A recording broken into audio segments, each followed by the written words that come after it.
No, get rid of that.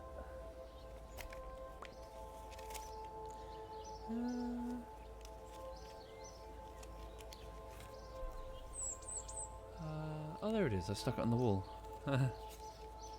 Okay. Get rid of that. Right.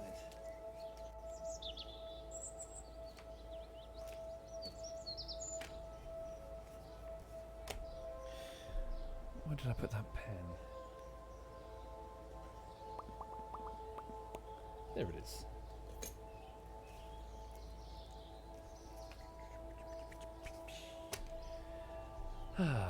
Hi there, chat. Can you hear me okay? Am I coming through? I can see the chat is moving a little bit faster.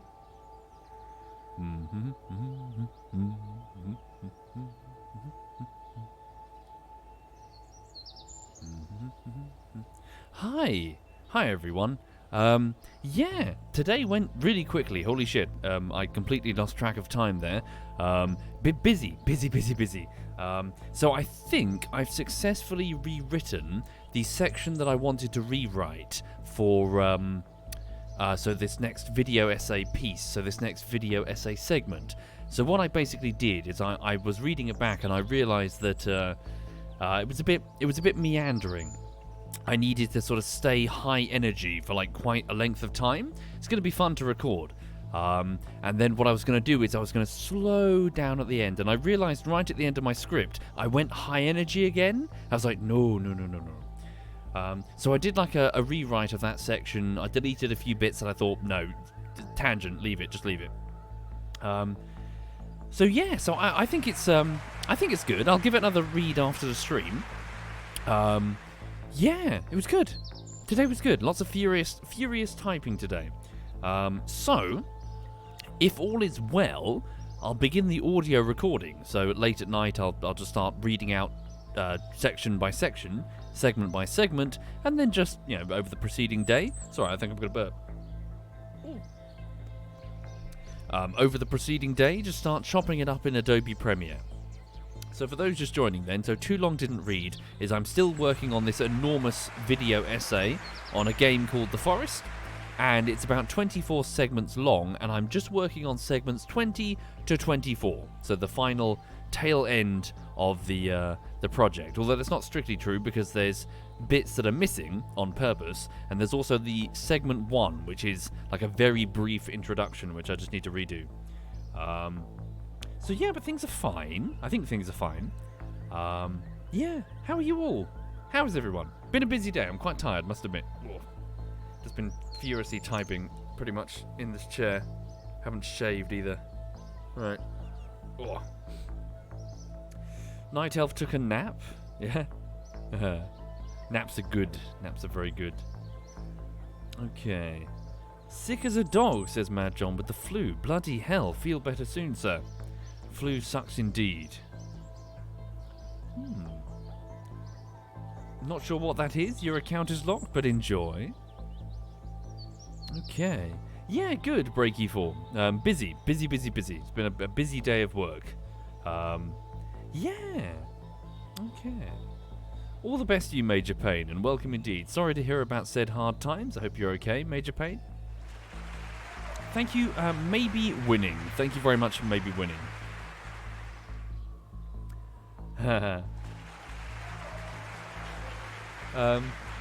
Yeah, well, Mad John, I mean, I may as well mention it. Yeah, I was, a while ago when I was thinking of doing a voice project, I was going to get back in touch with you. You sent me some samples of your voice for that thing, for Divinity. And I did need a male speaker, but yeah, that project got kind of stuck in the mud, to be honest. The problem is that I don't actually have a dedicated recording environment, so recording something where there's no background noise at all is really difficult. Really difficult. There's always some road sound or whatever. Thank you, El Gringo. Thank you very much, El Gringo. That's very kind. Thank you, Freak and Maybe Winning. And Baum before that, and King for Kings before that. Thank you, folks. And welcome. Right.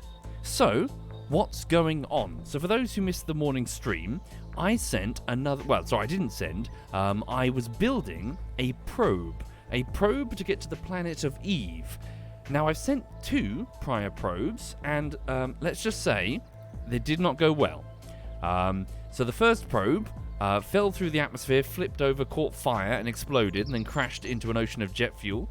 The second probe had more torque wheels, so it got a little bit further before it flipped over, burst into flames, exploded, and fell into an ocean of jet fuel. However, I'm sending a third probe, and I'm sure everything's going to be fine. Thank you, the Mighty Stoat. Thank you very much, the Mighty Stoat. So, that third probe is named Evelyn 4, even though we sent 3. I don't know why it's named 4. But yes, it's currently in orbit, so we launched it up this morning. So excited was she to leave that she wobbled uncontrollably all the way up from the launch pad to orbit. So clearly the probe is eager to get in there, I guess. But yes, now what I need to do is I need to modify the... What's it called again? I keep forgetting its name. The tug that begins with M. I keep trying to say Meridian because that's my Space Engineer ship. Thank you, Beetle and DJ Oki? Morales, that was it. Thank you. Sorry, can I just... My chest hurts for some reason, like on the skin. I wonder if I've cut myself. Hang on. No. Weird. Feels like I've got like a cut or something on my skin, like a zip caught me or something. It's fine, nothing. Right, okay, so let's load the Morales. So the Morales... Oh god, it's tipping it down outside, bloody hell. Okay, so here's the Morales. Now, the Morales needs to lift the heavier Eve probe. So this section here, this nose cone, is the bit doing the pushing. So I need to modify this to make sure that it is capable of lifting Evelyn. So...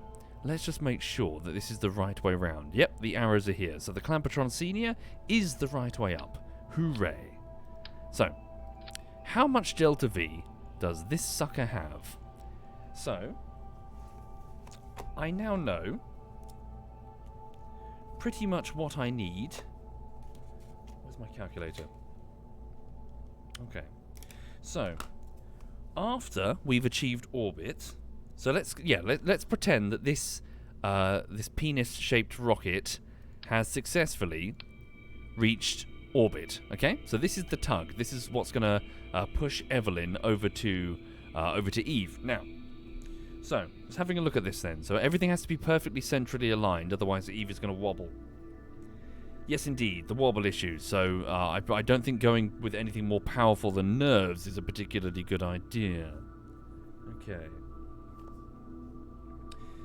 Okay, so I need roughly 900 Delta V for Kerbal escape. Okay. Then I need approximately 1,000... Actually, let me just check my notes, sorry. Bear with me. Let's find them. Hang on. Because I'm pretty sure I can get a bit more of an efficient approach, can't I? So hang on. Eve... Kerbal notes. So here we go, Eve. So 900 Delta V to leave Kerbin and orbit Kerbal. There's an inclination difference of 2.2 degrees. I need about 300... so it was 315, I believe, was my most efficient. So let's pack 400. 400 Delta V. Inc. 2.2 degrees. Okay, from there, so what I'm saying is that we need to make the ship tilt to be on the planet Eve's plane before we descend to meet it, otherwise we could be off by a considerable distance. So 400 Delta V. After that, I need about 915 to 1,000 Delta V to slow down to meet Eve. So let's pack 1,000 DV. So that's down to Eve.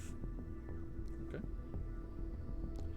Then, now here's the thing. What we would do is we would do an aero brake maneuver after we came into high orbit. So we would burn down to slow. So what was that? That was about... Hang on. Eve's atmosphere starts at 90k. Hang on. So I'm trying to aero brake. So 500... So it's 750 to get down to low orbit. So we're probably going to need about 1,500 Delta V to get a stable low orbit without aero braking. I assume. Yeah, it's fine. I'm just checking my notes. Okay, so that means this thing needs to push how... So in vacuum only, we need to build a craft that has 3,800 delta V. Okay. So, what does that mean for those who don't know what I'm talking about? So delta V is simply the expression of what sort of velocity change can you enact upon an object with the fuel that you have. So this means that we could just switch the throttle on to full and speed up by 3,800 meters per second. So you don't do that typically, you sort of switch the engine on and off. So 100 meters per second here, then 100 meters per second there. So effectively it's the fuel gauge to push something, a weight, distance in space, and that weight is going to be Evelyn. So what I'm going to do is I'm going to merge Evelyn into the map, and then I should just get her nose cone isolated first, shouldn't I? Yeah, so let's do that. So let's just open up Evelyn. So don't save. So delta V is not the same as fuel. Not really, because your fuel can remain unchanged, but your delta V can go up or down if, say, for example, passengers board or disembark. So if, like, a fat man gets aboard your rocket, your delta V drops because suddenly you've got more mass you need to push. You haven't changed the fuel, but suddenly there's a fat man on board. Consequently, if you throw him out, along with a few other passengers, your delta V could be very low, because all of a sudden, the same amount of fuel is not pushing that much.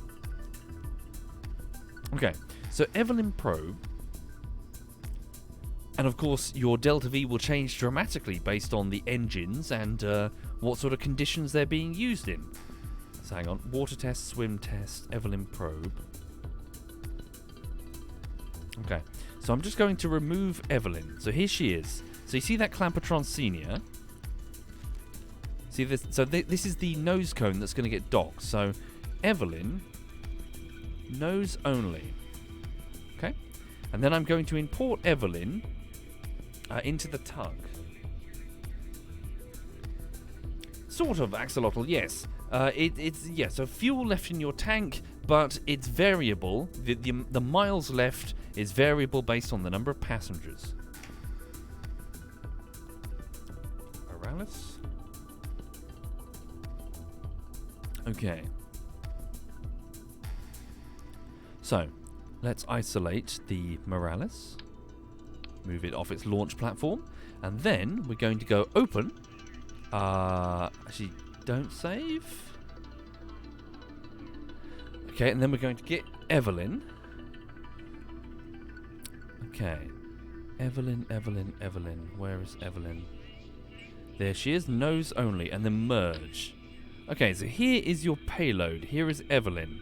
So if I attach... So observe, can you see in the bottom right side of the screen, this blue number and then this orange number beneath it, that's the delta V. So it's saying that if I just sort out my staging, sorry. So these engines, when switched on, can push this craft alone, because that's not attached. Wait, vacuum? Yep.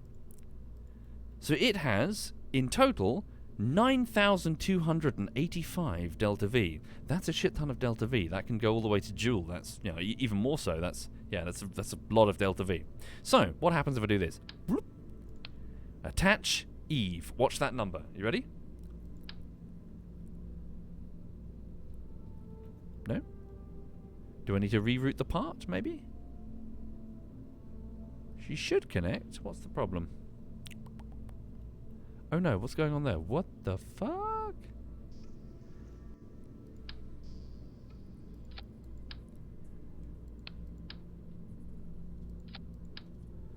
What have I done wrong? Are the yellow arrows on the outside? Yes, they are. I'm connecting two connectors. Yeah, Clampotron Seniors, they should do. I might need to reroute the part. So if I click this. Do I need to select Evelyn? How does it work again?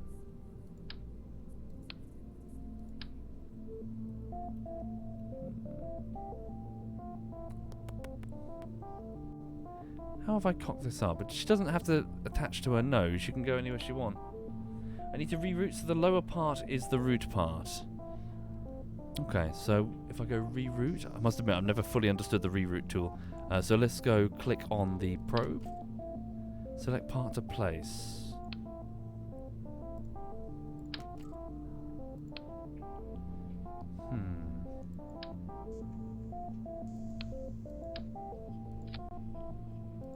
Ah, I see, hang on. It's not the root. There we go, now it's the root. Okay. So why does Evelyn not detect it? So not attach in any way. Can I put it anywhere? Not sure. What have I done wrong?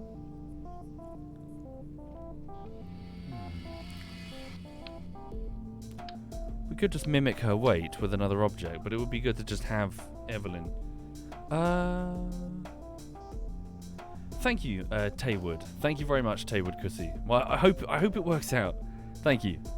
Reroute, says Tybot, the ghost top part. Click the docking port to make it detachable. Oh, hold on. Evelyn. New route.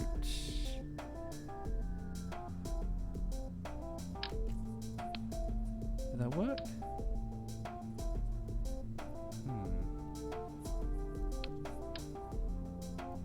Do I need to do it the other way round? Currently, says Tails, the upper part of Evelyn is the root, and it needs to be changed so the lower part of Evelyn is the root. You sure? Okay. Set part to reroute. Ah, wonderful. Thank you very much. Ah, okay. I'm completely wrong. Brilliant. Sweet. Thank you. Okay, so sorry. So down here, let me just do that again. So you see that 9,325. What happens now? There we go.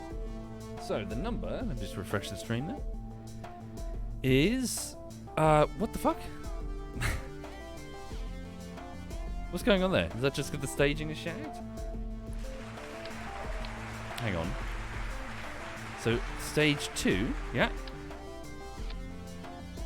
Okay, where's stage 2? It's up here. Move it down there. There we go. And then where's this stage? It's up there. Move that down there. Okay, so dropped considerably. So this was 9K. Oh dear, it's dropped massively. So let's have a look then. So what can this do? Where can this get me? So this segment here, move those parachutes out of the way if you please. Yeah, the combined staging's screwing with it.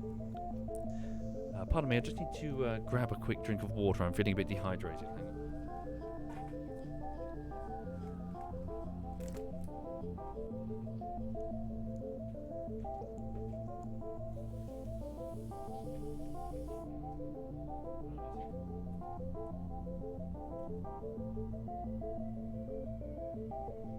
Hang on.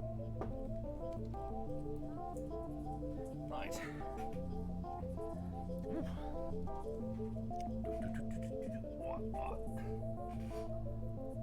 Alright. Hi there, Zam. Hi there indeed, Zam. I hope you're okay. Yeah, I'm quite tired. It's been a busy day. I've been crunching on this script to try and get it properly polished. I think I've got it, but oh my god, my brain is frazzled. Okay. Big Schnoz says, you started to get into Kerbal Space Program again with a bunch of mods. What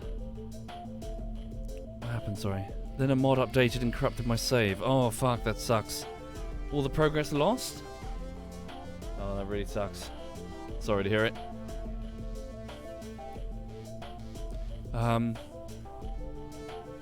Okay, so hang on. So yeah, frazzled brain, sorry. So, this section here... Yeah, so down here, 2,000, so yeah, just shy of 3,000. So what can that buy me? Now I need to add some delta V because I want to plan to come down. So 2,000, sorry, where's my calculator again? Okay, well that's convenient. So hang on, all of this here,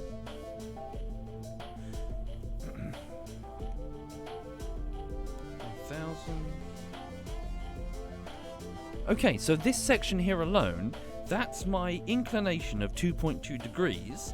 That's my down to Eve, so that's my retrograde burn down to Eve. And it's our low orbit arrival on Eve with no aerobraking. Wonderful. So this section here needs only 900 delta V in order to push us. So I've got way more delta V than I expected. I feel I'm being lied to. Why does that feel like lies? Surely Evelyn is heavier than her old version. I feel I'm being tricked. That seems too good to be true. Okay. Is the delta V calculated at wrong atmo? Well, it's all vacuum. It's all vacuum calculations for all of that. I don't trust you, Morales. I think you're lying to my face. Liar, liar, pants on fire. I'm gonna test you. I'll apologize if I'm wrong. Okay. Wait, how heavy is... Okay. Yeah, liar, liar, pants on fire. Hang on. Evelyn, wait over there. Put your hat back on. Hang on. Right. You stay there. I am checking Evelyn, and if she is heavier, then you, sir, are a liar. If she's lighter, then no. So where's Evelyn? Yeah, that's what I'm wondering. Is that the reason? A fuel share? Hang on. Evelyn, probe. Nose only. Evelyn, probe. Okay, so here's the newly designed Evelyn. Get her off her platform. So here's Evelyn. How much do you weigh, Evelyn? That's my bit of a personal question. I apologise. So 54. 735 tons. 54 tons. Okay. 54 tons, and then show me your previous self before your new haircut. Yeah, you can't just ask a lady her weight. Hang on. Drez, that's sorry. Yeah.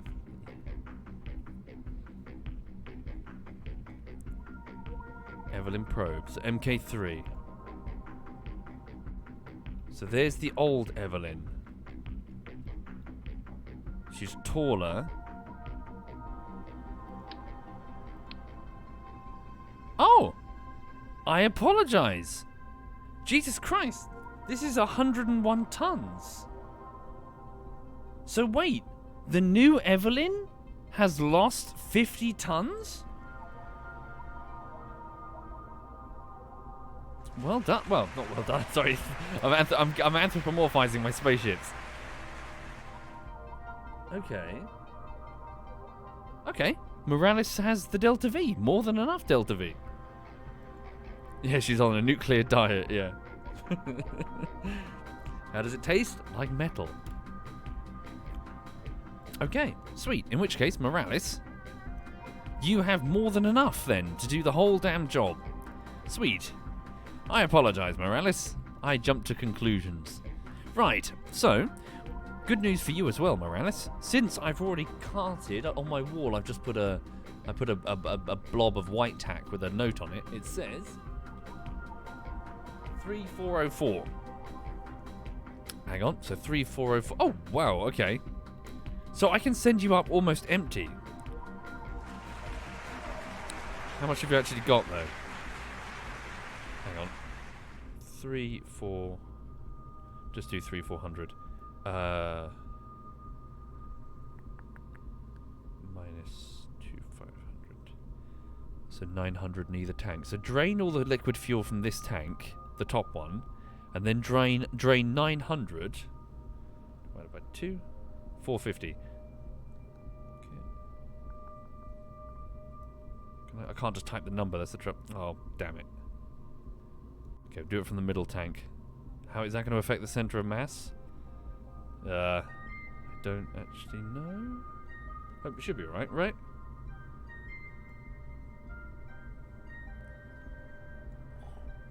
You alright, honey? What's up? Okay. Sorry, what I just did there, I don't have to fill it to the brim because there's some fuel waiting with Evelyn. She's got some spare. What's up, darling?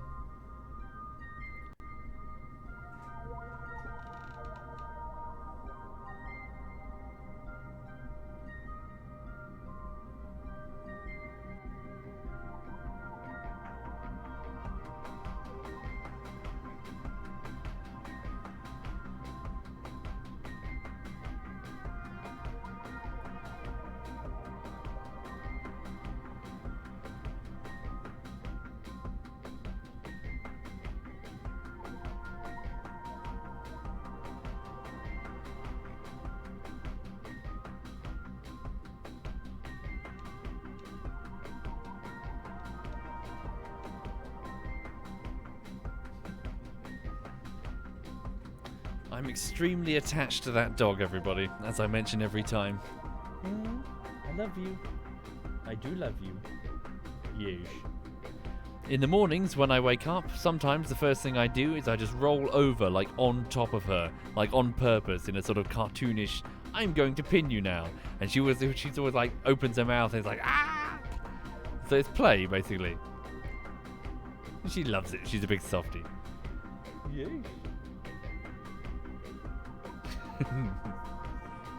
And then I go brush my teeth and she takes the warm spot.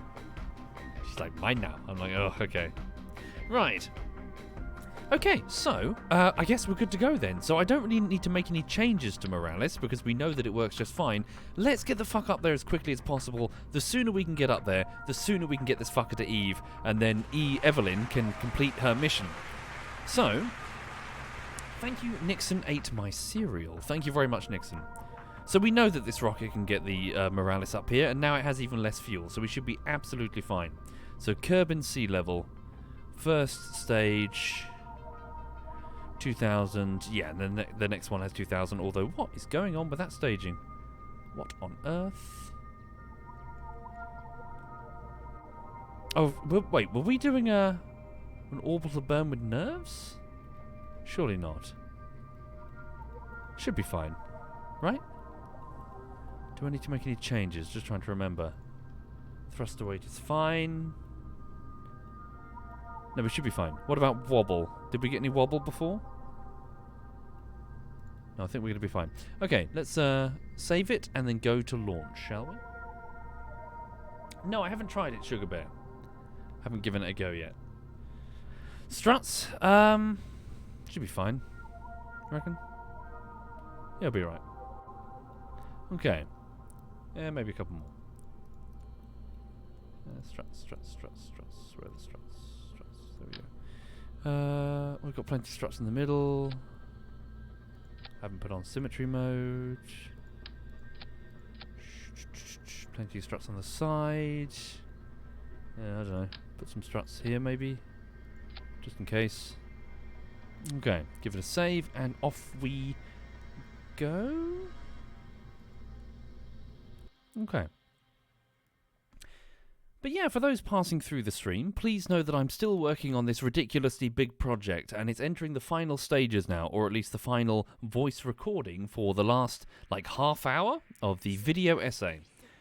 It's a video essay on a game called The Forest, because I played it, and it's so fucking weird. I just want to talk about how weird it is. Okay, here we go. Thank you, DD Ha. Thank you very much, DD. Stand by. Checking. We're good. So it's a probe. It's unmanned. It's the third version that we've launched of the Morales. Okay. Yeah, everything's good. Let's go. Whoa! Is it good? What on earth? Hold on. That's... Oh, Jesus Christ on toast. That was not meant to happen. Really? I didn't have enough thruster weight?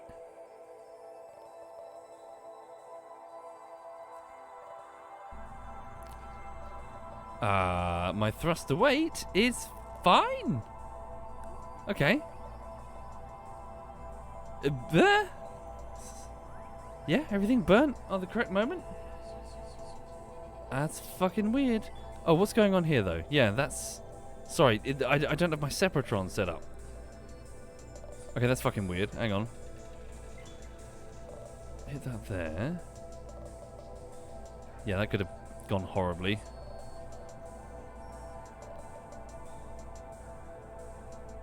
Both sets of Separatrons? I don't see the bottoms one lighting. Is that them? There they are. Cool. Are you guys still doing those fucking polls about whether or not I'll succeed? Yees of little faith, all of you. Hang on, just hitting my phone. What's going on?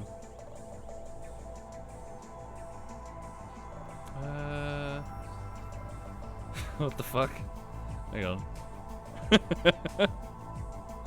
So, the dog walker, if he's listening, then yeah, he's probably laughing. The dog walker has a son, and sometimes the son likes to walk Lulu instead. And then he's accidentally sent me a love heart. So, and then he says, "Lol, sorry, that was an accident," on his phone. And see, weirdly, that's not the first time he's done that. Like, walking away, he was telling me about his new girlfriend, right? And of course, he's young, you know, he's a teenager, and he's talking about his girlfriend. And of course, clearly, this was like a year and a half ago, and clearly he'd spent too much time around his new girlfriend, because out of sheer habit, when the door was closing, after I said thank you for walking Lulu, you know, here's the money, blah, blah, blah. As the door was closing, goodbye, I said, "I love you," he said back. Because obviously it's on, you know, it's the most common thing you're saying to, you're a teenager.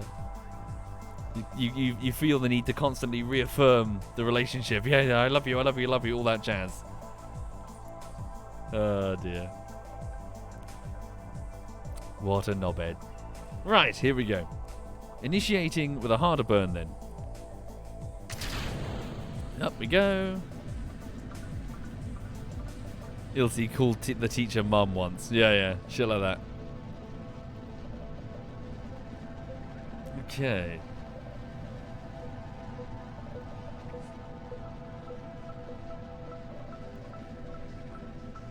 Did I say it back? No, because that would be weird.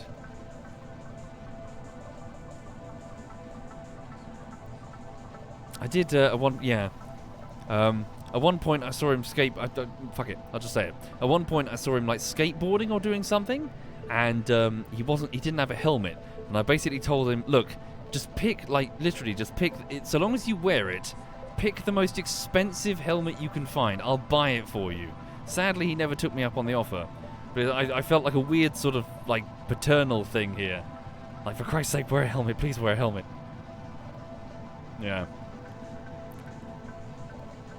I've got those like videos in my mind of people skating and smacking their heads or whatever.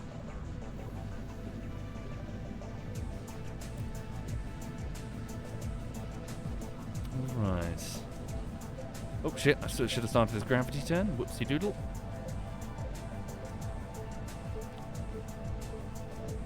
Let's go.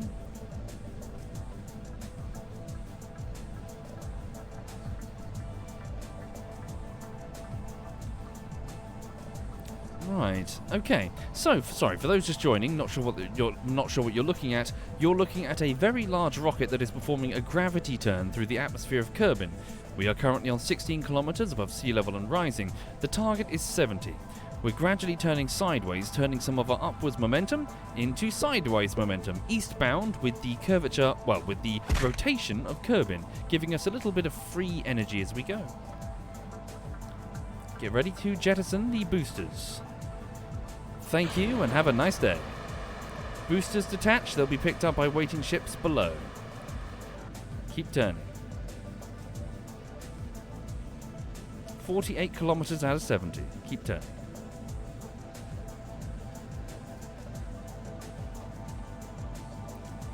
Alright.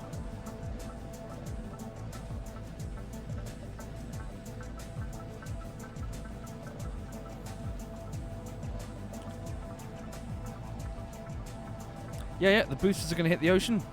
Somewhere out there. Pre-planned debris fields or whatever. And make sure that area is clear on a launch. Here we go, 10 kilometers away. And maybe ease down a bit. I shouldn't burn in the middle of the... I'm still in the atmosphere. Ease down, ease down. Okay.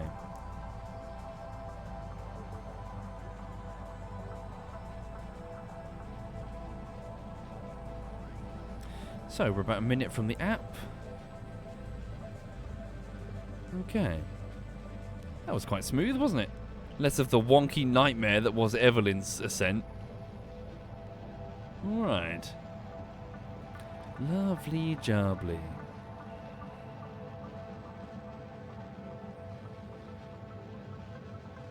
There we go. And cut. Actually, no, keep it on a little bit, otherwise we're going to start spinning out of control. Okay. So, yeah, we may as well push forward then. Let's keep going then. So, going for orbital burn.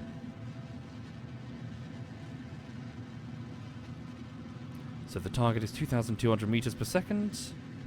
Should be fine, we've got plenty of delta V. Cut.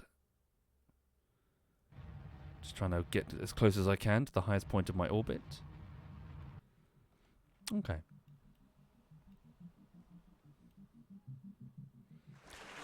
Thank you, Dragonfire. And Mensky? And Ordinary Ollie. Thank you, all of you. Thank you sincerely. Let's go. So we're out of the atmosphere now, so there's no drag.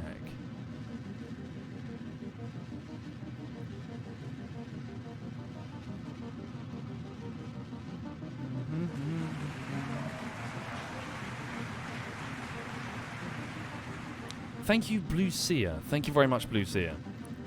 2,100 meters per second. Get ready for the magic number. 2,200. There we go. Orbit is now... Cut engine for a second there. Wait till the app once again. Easy peasy lemon squeezy. Give it a quick save. That was wonderfully smooth. That was pretty much how it should be. And guess who's forgotten the action groups again? Actually, have I? If I press 1, what happens? Yeah, I forgot them. Oopsie doodle.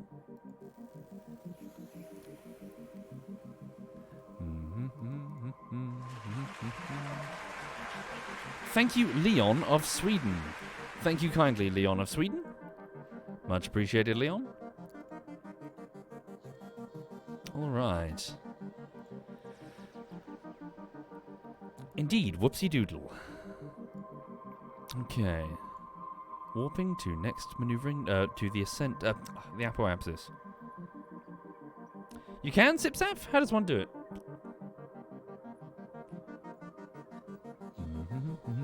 Oh, it's over here. Yes, you're right. Let's do that now. Hang on. Edit action groups. Aha, yes, indeed. So let's go over here. Custom action 1 on the 1 key. There we go. Toggle solar panels on the 1 key. Leave. Now if I press 1. Ta-da! Ah. We can't have that, I'm afraid. That's simply too stylish. That's too elegant for this live stream. We all know that my Kerbal Space program involves fuck and shit and god damn it, and I've forgotten to do this. It is a ramshackle operation from start to finish. Okay. So, where are we? We're in the app. Yes, we are. Let me just stabilize. Okay.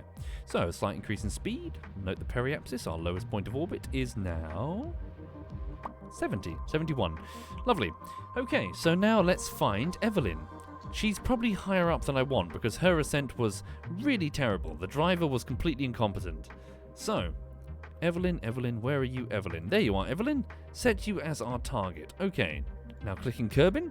Now I'm going to go to Evelyn's Perry and I'm going to go to Add Maneuver.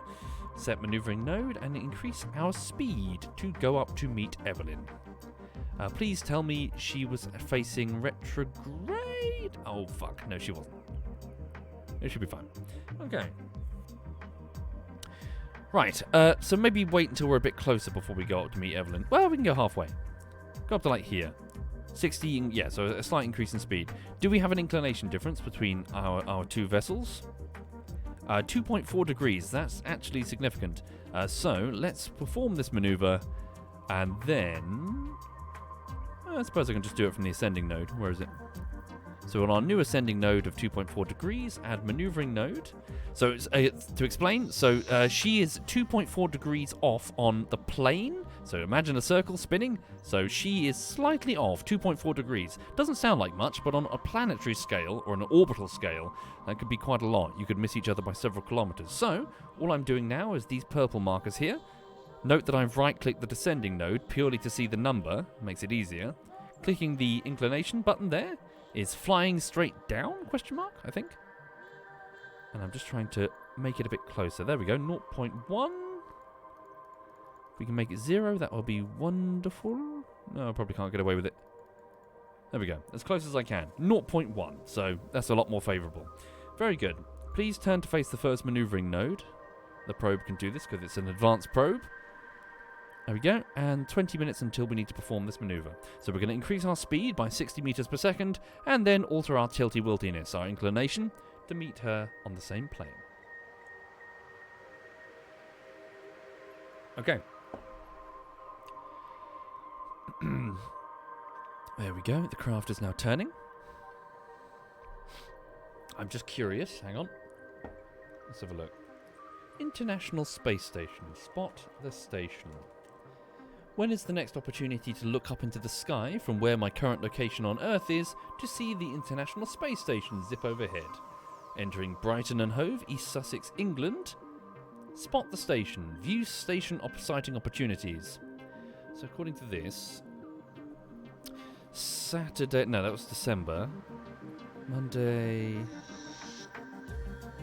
So it's in the sky... Oh no. 52 degrees. So it's going to be quite some time before it's directly overhead.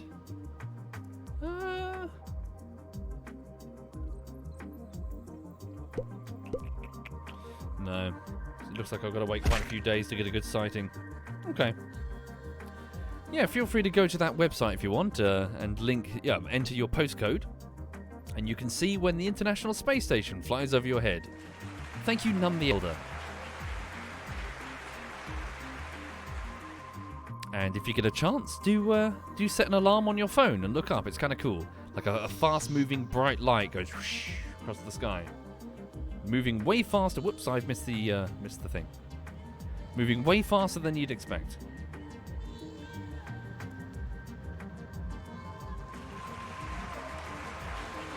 Okay. Cool, maneuver complete. So now we point the craft, I presume, down 88.5 meters per second. Turn to face maneuver. Warp to next maneuver in 13 minutes.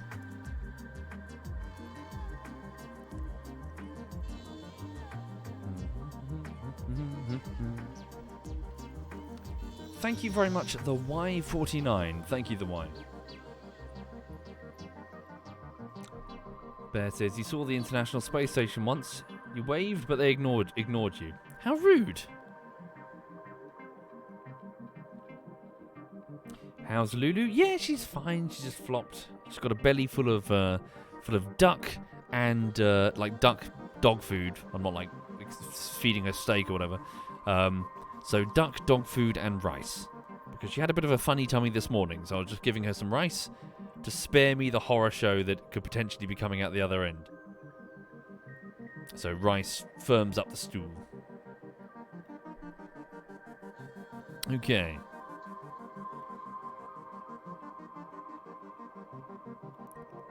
There we go.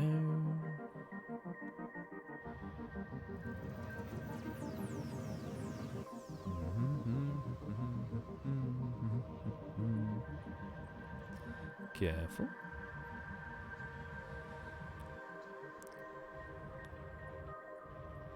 Okay, stop. Right, we've got 376 Delta V remaining. It's going to be a little close, but we should be fine. Okay, so where is the best intersect? Well, bear in mind that Evelyn has some fuel, so, you know, we could always hand it over to her. Well, we need that fuel, though. Okay. Have I completed the Eve mission? It's just starting, 17. Well, it hasn't started yet. I'm just assembling the two parts in orbit. So, let's wait until we get a bit closer. So where are we? Target position. Okay. So hang on, just my brain here. Intersect, and then the target's position has the dot, dot, dot. Okay, so we're coming in underneath her, aren't we? Just getting tighter. Hang on.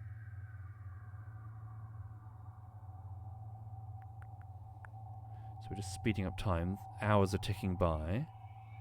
So it looks like that purple one. Here we go. It's getting closer. Okay.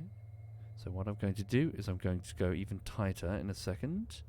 Right, so let's go. Let's get even tighter in there. Just to intersect 1, intersect 2, intersect 2. Go up from the parry. We'll go up from her parry. Hang on. Add maneuver on her parry. Up to about here. And I might need to just squidge along just a little bit. There, roughly. Okay, speed up by 50 meters per second. So add maneuver. Yep, turn to face maneuvering node, 11 minutes. Let's go.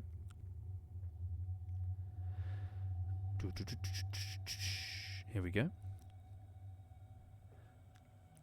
So yeah, for those not familiar, I'm just trying to move in beneath her. She's in a higher orbit, so we're sailing in quickly beneath her. And so I'm just gradually increasing my speed. So as the intersect is creeping closer, I'm just doing small little corrections to increase the speed so we get closer and closer and closer. So the analogy that I keep making all the time is, again, 2 runners running on a track, one on the outer track, one on the inner track. We're on the inner track. Despite moving at the if we were jogging at the same pace, we'd eventually catch the one on the outer track because they've just got more ground to cover, haven't they? So what I'm doing now with these small bursts is I'm just moving from the inner track to the middle track to the next middle track. I'm just sort of creeping closer to where they're running. And then eventually we'll be alongside each other and we can just reach out and touch each other. That's the idea. Here we go. Whoopsie. That was a bit too much. Might need to tone down the burn.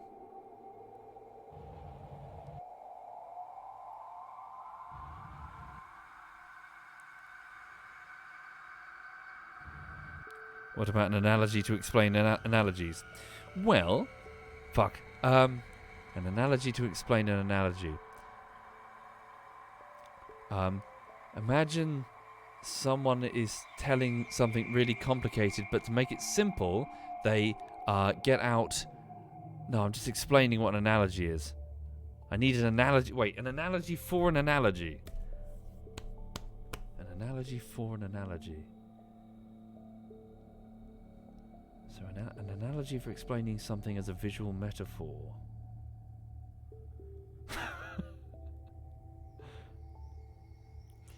I'm gonna have to come back. You're gonna have to let me come back to you on that one. Yeah, short circuit my brain for a minute. Let me do a dog walk and I'll come back with something. Okay. Yeah, I'm too tired for this. I've been working all day. Yes, hopping. Something. So there were a bunch of finches on the Galapagos Islands. Some knobhead called Darwin turned up and went, whoa. Oh, shit biscuits. No, it's fine. No shit biscuits, it's fine. I just had a momentary heart attack when I realised that we have no way of dumping the oxidizer, but we do. We're physically dumping the ship that's carrying the oxidizer. It's all good. Okay. Right, let's go here and... So where... Yeah, look at the intercepts now. So they should be getting tighter. And less intervals. Like tighter intervals.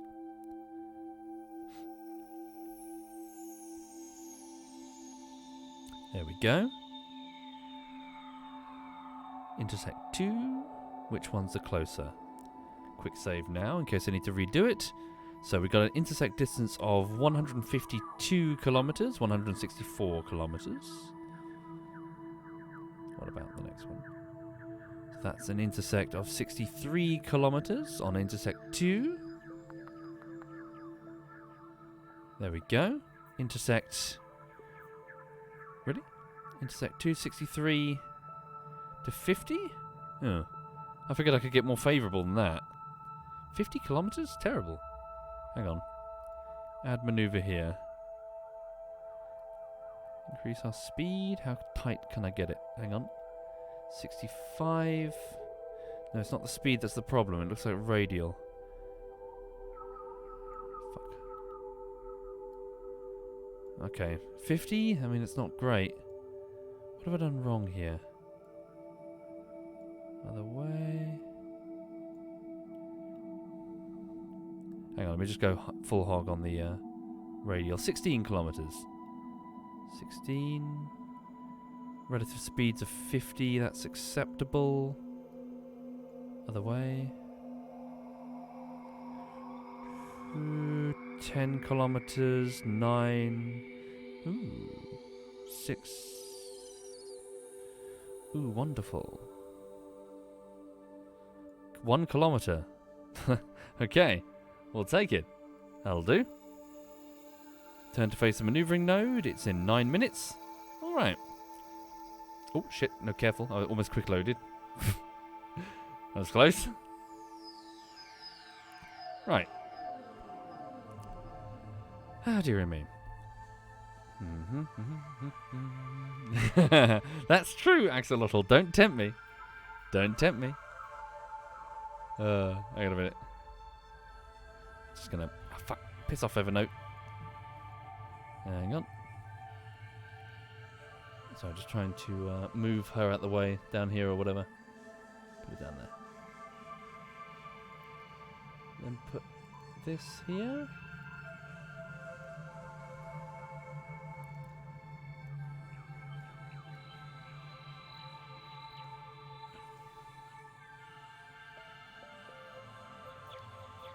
So for those not familiar, that's Lulu. She's a 6-year-old French bulldog.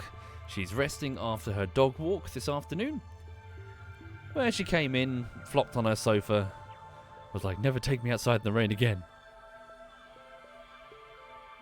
And then had a treat. Alright, here we go.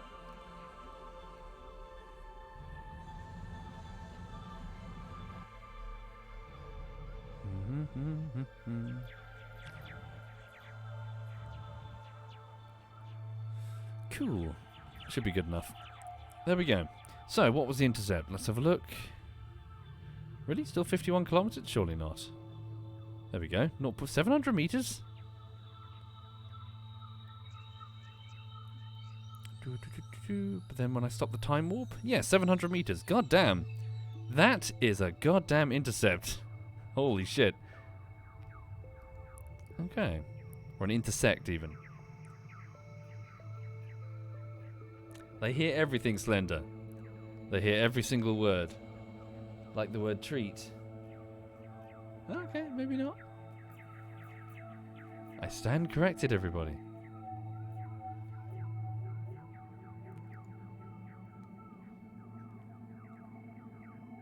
Okay.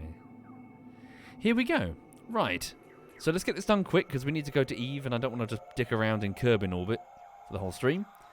So, where are they? There you are. There's Evelyn. Holy shit, you're close. Okay, so turn around retrograde.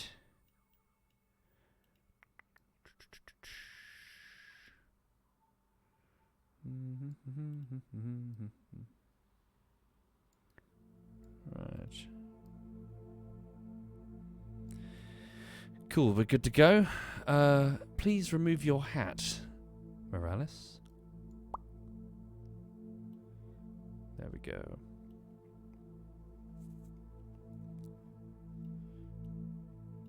Hello, Evelyn.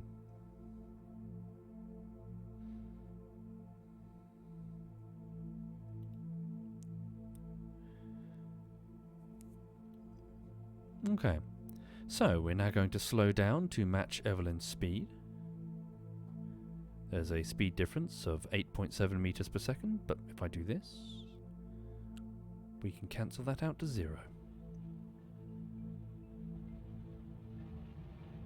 Bit more delicate. No rush. Those gimbals are going crazy. Dial those all the way down. You don't need that much back and forth. Okay, 0. Now turn to face the target and come on in. Right, so we're going to pick up the fuel that Evelyn has left over after her wonky launch. May as well use it rather than leave it here.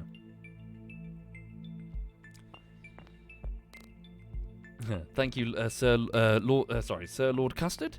But yes, so if you're watching and you haven't done it, so effectively get 2 in orbit, get 1 under the other, and then wait until the intersects are fairly favourable, and then eventually just go up. So the lower one, just send it up. So so try and massage that so it's the case. So try and get them. Oh, hang on, sorry, I just need to try to get them going in the same direction on roughly the same plane, with one below the other. Again, as I keep saying every time I do it, that's exactly what the International Space Station does. It's higher in orbit, the supply ship comes under it a little bit, and just waits. And then just matches speed. Don't forget to switch over your nav ball to target in order to see your speed relative to the target, so just as you're making the approach, and then you burn retrograde to just slow the fuck down. Stand by. Initiating RCS. I now have RCS control. This vessel is a bit too heavy for RCS, frankly. Switch off RCS. Keep drifting in. Start turning it retrograde, actually. Evelyn, could you control from here? So, clicking that, control from here. The nav ball now considers that the front of the craft. I'm now going to turn Evelyn around so that this is now facing the target. I can do that by just looking at my nav ball there and turning that until it's facing the pink marker, the target. This way I've got like a nice flat area for the Morales to dock onto. If I can find it. But I can't because I'm thick, so do you know what? Cancel that. Please instead go back to your... Damn it, Evelyn's in control and her face is hidden behind a shield, so hang on. Just going to awkwardly turn it. Oh, have I not targeted? Oh, I'm thick. I haven't even targeted. Bleh. There we go. There's the pink marker. All right. Hold there, if you please, Evelyn. Up, down, up. Oh, there was one there the whole time. Okay. There we go. Hold there. Right. Didn't I tell you to turn retrograde?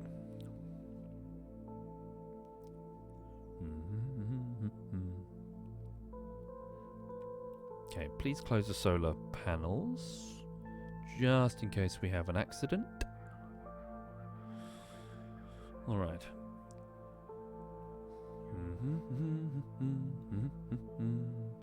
I actually should have picked up a little bit of speed thinking about it. Thank you, Viper. Thank you very much, Viper. Okay.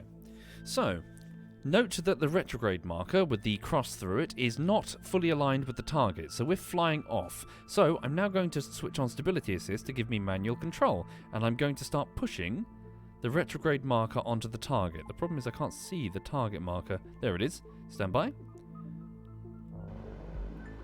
Right, so I'm just going to lift it this way. This is why I should have sped up a bit to give me more room to do this. So just a tiny puff. I'm just going to push the retrograde marker behind it. So you see my marker here? Just give it a teeny little push. Teeny little push. Not too much. We don't want to hurtle into her. Trouble is such a big heavy craft. Bloody hell. There we go. Just teeny little puff. So we're just doing tiny little engine puffs. Just pushing that retrograde marker onto the target. So now we're flying in the direction of the target. See? That's true, I reduced the gimbal, didn't I? Good shout. So can I see it? I can't see the pink marker. I don't want to puff too hard because we're only moving at 1.6 meters per second. Oh, okay, fucked up.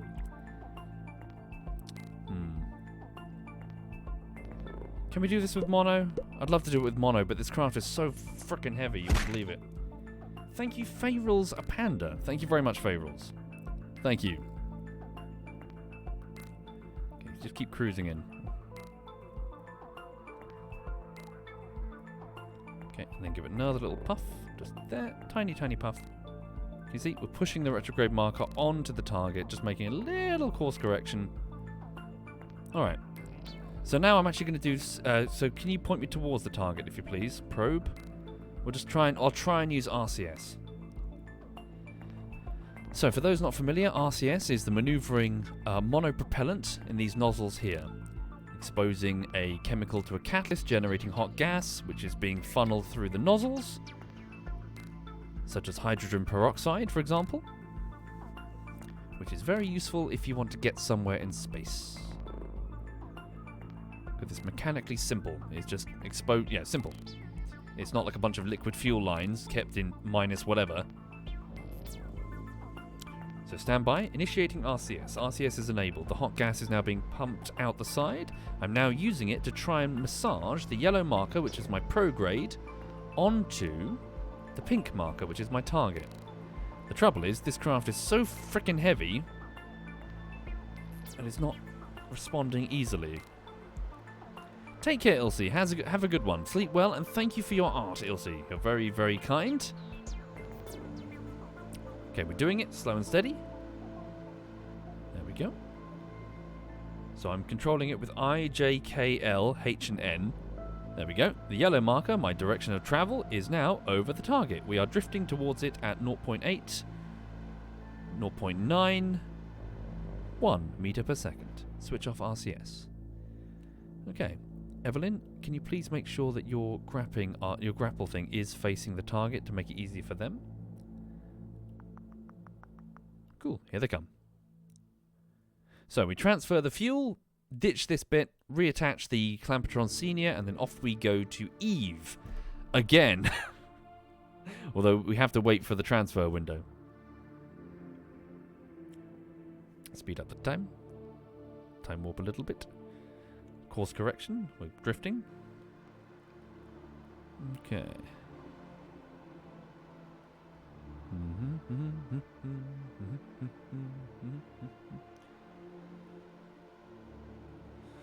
Why are you using that when there's no air? Using what, sorry?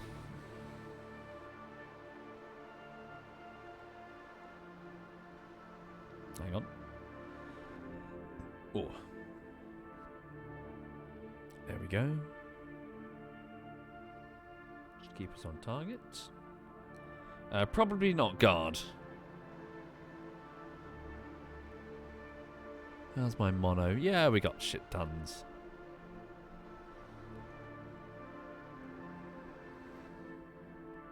What's that? It's a piece of debris over there.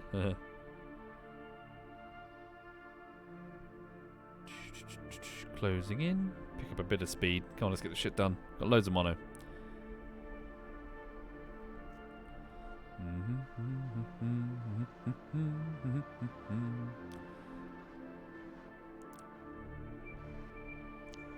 Okay.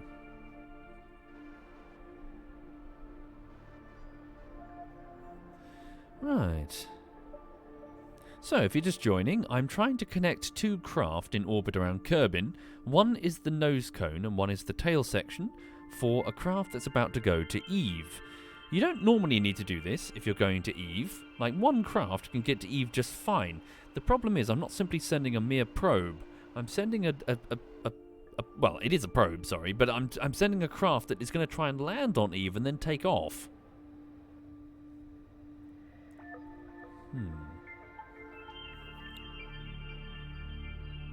Okay.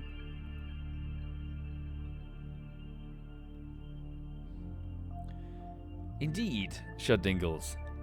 Yes, the penis-shaped rocket. Thank you, Dunco. Thank you very much, Dunco.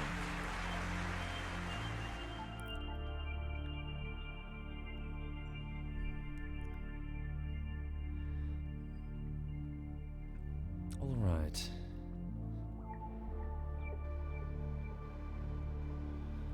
Should be fine. Maybe reduce speed a little bit so we don't bump into it too hard, because it's a lot of mass that we're moving. Here we go. Everything's aligned. Everything should be fine. Thank you, Connor? Connor? Thank you very much, Connor. Thank you kindly. And Firel is a panda. An abducted bride. Sorry, did I miss you? Oh, sorry, just need to pay attention. Here we go. And bish, bash, bosh. There we go. All right. We are attached. Now then, let us transfer over. So, we got, yes, this fuel is about to get ditched. So we're about to rip this off and let this go floating as space junk. And then, then Evelyn, we're going to dock onto the back of Evelyn. So, right.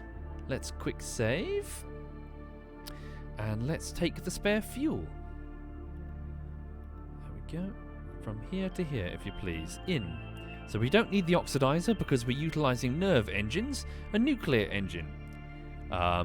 Unfortunately, the game has no... Well, it'd be kind of weird if they put in a single specific type of fuel and all supporting fuel tanks and stuff for just one engine. So they just say, just pretend liquid fuel. It's fine. Oh yeah, sorry, got my sass on. My bad. Whoa, quite a bit of sass on. Okay, so that's full, that's full. Take the spare liquid fuel. And lovely jubbly. Okay. Sweet, so it is now full. What about the mono? Well, we don't really need much mono, to be honest. Thinking about that, I never need the mono, do I? Should I just ditch the mono? I don't well, actually think... Oh, that's a stupid question. I've got nowhere to ditch it. I should have put one of those drain things, shouldn't I? Got a full tank of mono there. That's extra weight that I don't need to push. Well, it's propellant. I mean, you know, when we're completely out of fuel and we're down to... Fuck it. Right, hang on. So, what's this? This is... Yeah, so just the dregs. I've got nowhere to store this, even if I wanted to. Yeah, Evelyn's fully fueled and ready. Okay, so our job is to get Evelyn where she needs to go. Right. So, thank you. Let's detach you. And... yeah, we're good to go.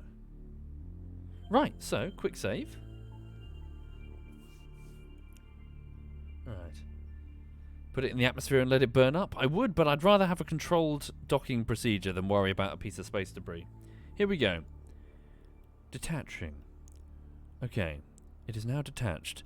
Evelyn, could you please ditch it? Initiate your SAS. Okay. Stand by. So yes, none of that is required. In fact, could you just back away? Well, it shouldn't matter too much. Right, so ditch now. There we go. And then control from here. Clampertron Senior. Target that, please. Okay. Nice and slow. Now we connect up the two halves of the vehicle, as we've been doing before. Okay. Target that, if you please. SAS enabled. Turn to face the target. Nice and slow, if you please.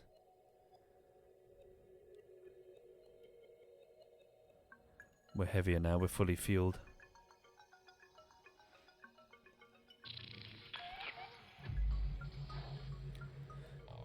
Okay.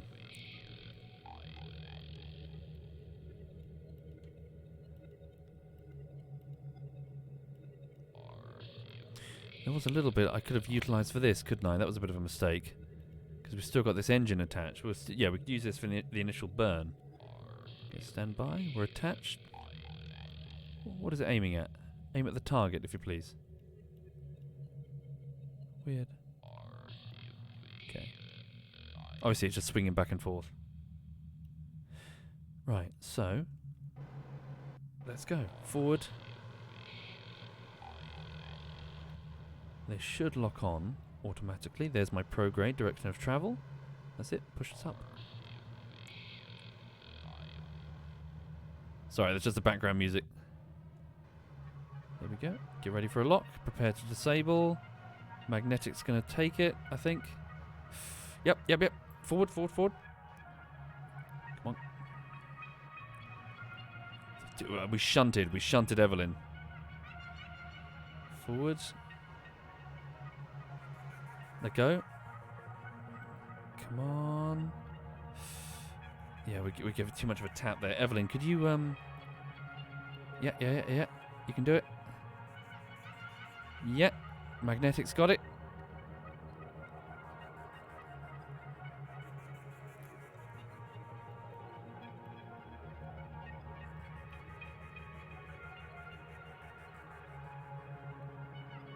Wonderful.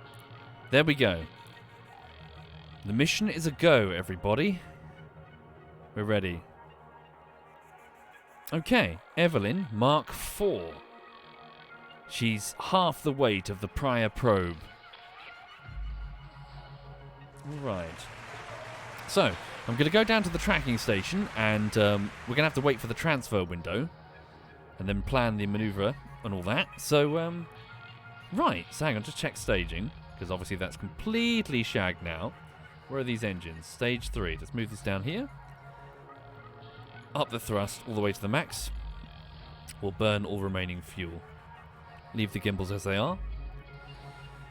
Okay, so let me just sort the staging before we do anything. So, stage here. Stage 1, move you down here. Okay. So what's all that? Oh, Jesus Christ. Yes, I must be very careful. So, new stage. This engine burn. Nothing but that. Okay? Move that out the way. Then, this section disconnects here. Yep. Move that there. And move that out the way. So this is stage 2. Disconnect, and then the nerves enable. Where are the nerves? I presume those are probably the nerves? Where are the nerves? Shit, I need to know.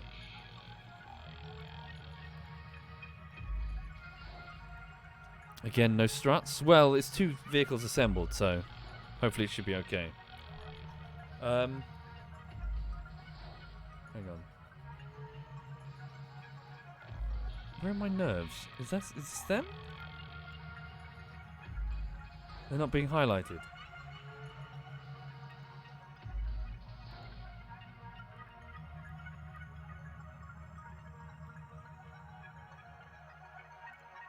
It's gotta be.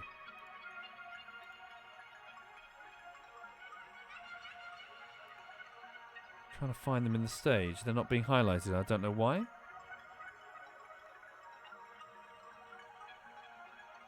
What about the middle one? Oh, there it is. I see it. It's in stage 3. Move that down there. Okay. What's that? Disconnecting. ×2. Okay, that's the extra fuel. So move that up to the next stage. God damn, it's a bit awkward combining 2 ships. Okay. So disconnect. I assume those are the nerves. Then when they've gone through their fuel, these 2 disconnect. Okay. And then the rest we'll worry about later, because that's all Eve. Alright. We're ready. So, let's go back to the tracking station. And let's get this mission going, shall we? Right. Oh, hold on. Did I open the solar panels? Did Evelyn have her solar panels out?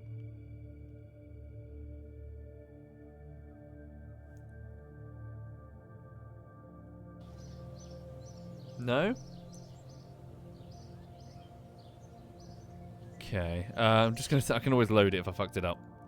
Hang on. So, Eve, take 4. Take 3, technically. I'm going to assume that I probably opened Evelyn's solar panels. I'm sure it's fine. Oh, and it's... So what am I talking about? The whole thing's got a... It's got a decaying radioactive isotope. It's fine. Okay, so... Kerbal to Eve in 273 days. So, let's go to the tracking station.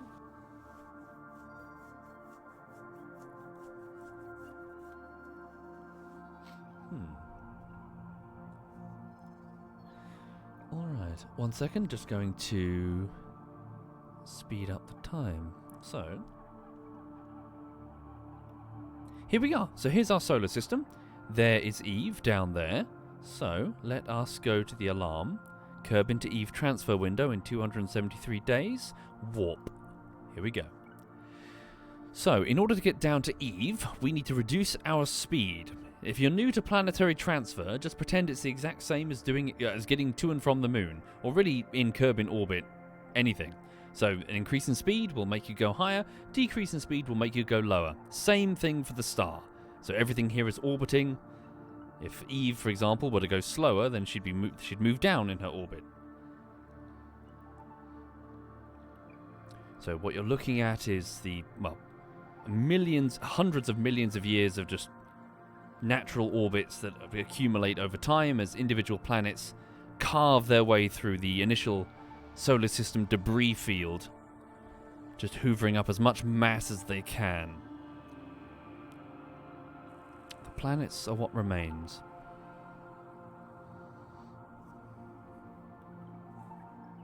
Okay.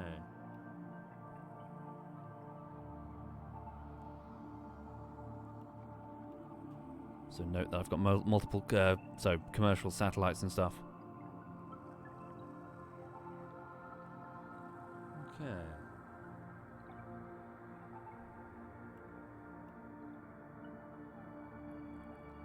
Here we go, 45 days. So Eve is about to move in behind us. So she's moving faster than us down there. Moho's moving really fucking fast down there. 12 days to the transfer window. Here we go. Time warp is slowing down.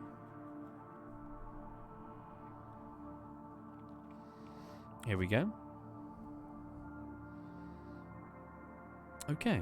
30 minutes until optimal transfer. Right, let's now switch over to Morales MK3, pushing Evelyn. Alright. So, let's see how we do. Let's start planning maneuvers, shall we?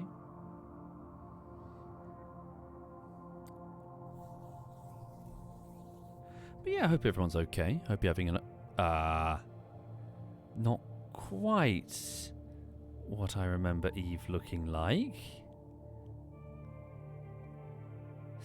Kerbal. Right, hang on. Kerbal, what have you done?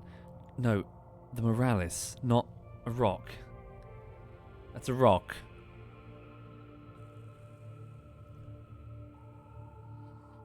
Yeah. Eve's cousin Steve. Steve is a bit stoned. Okay. Let's try that again, shall we? Hang on. Let's zoom in.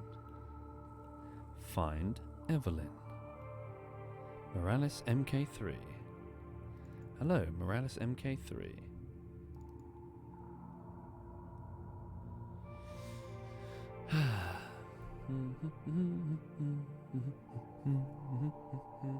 Eve number 4, Ramal. Although technically this is the third launch, but she is Eve MK4. 1.4.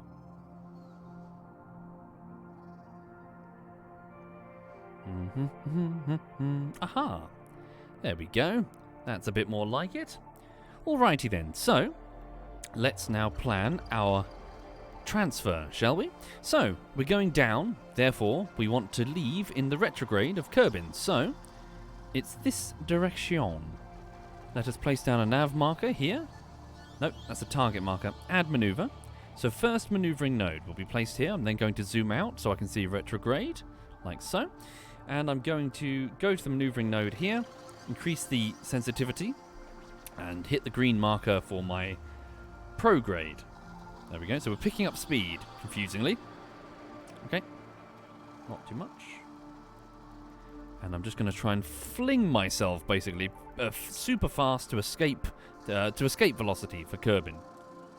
There we go. So that's around 900. So 800, 950, 900. There we go, 920. Let's hit it a little bit harder so we're sure that we're going to make it. 930. There we go. Escape velocity. And that will put us out here, orbiting. Now, every time I try to put a second maneuvering node, yeah, it goes crazy. It tells me, like, ages away. I don't know why it does that.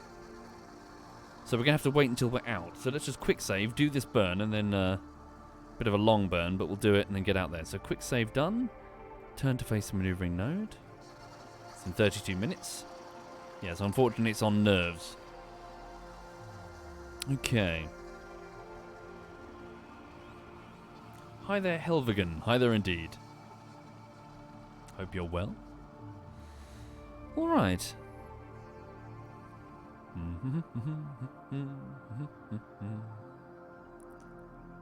Let's go. Speeding up time. So if you're just joining us, we're about to pick up enough speed to escape Kerbin's gravity well. So again, I can only apologise. I keep repeating the same explanations for those who are new, because I have to feel like I feel I need to onboard people who don't know what they're looking at. So effectively, we are in like a fold. We're in like a cone of distortion caused by this planet. So all mass in space is generating gravity, and we're next to a huge ball of nickel and silicates and iron. So it's a bit of a pain in the arse. So right now we're not falling into it. We're circling around it. But if we want to leave, then we've got to get away from this cone and get out there. We've got to get clear of it. So we need to get fast enough. So we burn hard. We pick up speed. We fling ourselves basically the fuck away from this gravity well. But even that doesn't, we don't end up on a flat plane, because this huge star with, well, I don't know how many masses. Good question actually. How many Earth masses is the sun? Is our sun? But yeah, that thing. If this thing is generating a gravity well, then holy fucking shit. So we're all sitting in the influence of Kerbal. Sorry. Have I missed the maneuver? Soon. At least 3. Thank you, the land Finana. 1 second. Oh, thank you, Skippy the Magnificent. Thank you very much, Skippy. Sorry, just changing tracks. Let's go with Interloper. It's a good album. Hang on. Okay. 330,000 Earths in mass. Holy shit. Big boy. Yeah, so if the so that's what we're gonna deal with. So the moment we leave Kerbin's gravity influence, we enter Kerbal's, and we're not leaving. Okay, get ready to initiate the burn.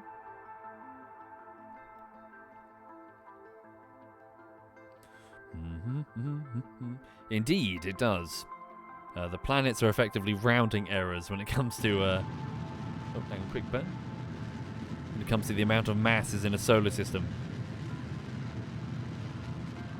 Stand by for the break.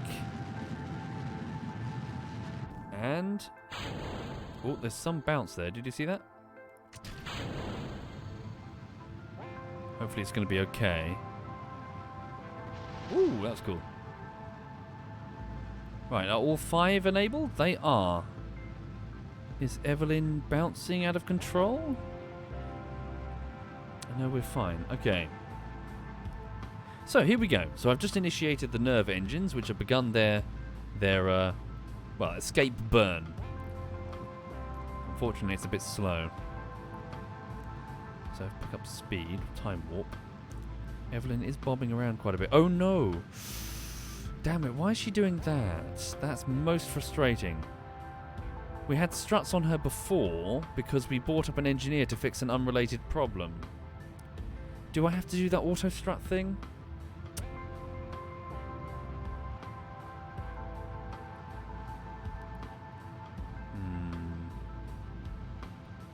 I reckon it's solvable.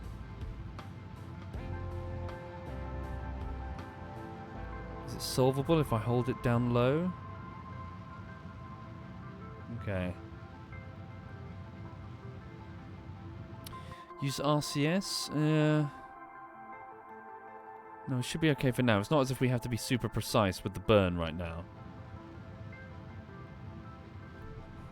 Okay.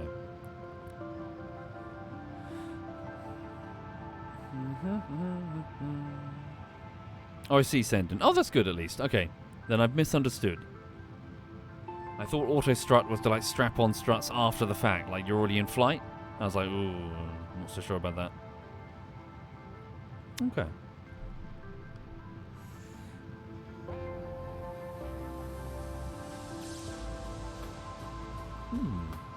Hi there, Mr. Promiscuous. Welcome indeed. Sorry, just hydrating. 1 minute.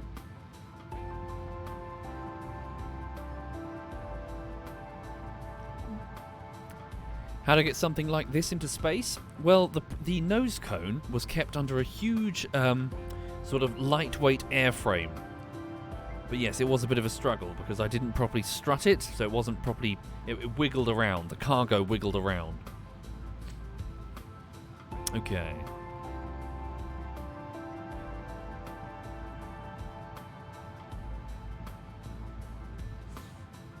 I'm hoping it's going to be okay. Because... Let me just do some quick... No, it should be fine. Yeah, so I've got 500 more to burn. And I've got... Yeah, no, it's fine. We've got plenty of Delta V.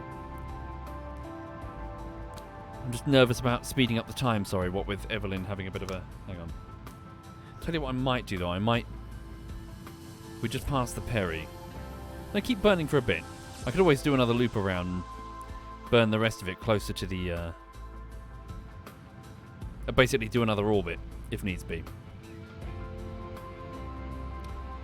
Okay. Have I considered another space station around Kerbin to send payloads of fuel? Indeed. In fact, we have something called a Jeff, which has just set up a new position around Minmus. Jeff is a mining module, and Minmus is a very, very small silicate moon, which we might be able to see. It's very tiny. So a Jeff is in place. If I can give Jeff a Daisy, which is the name of the tanker, Daisy can start shimmying fuel down. Ah, Minmus is over there. Minmus is actually in our direction of travel, so you might actually be able to see it if you're eagle-eyed. Hang on.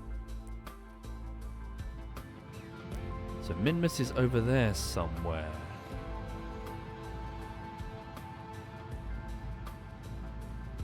I cannot see it.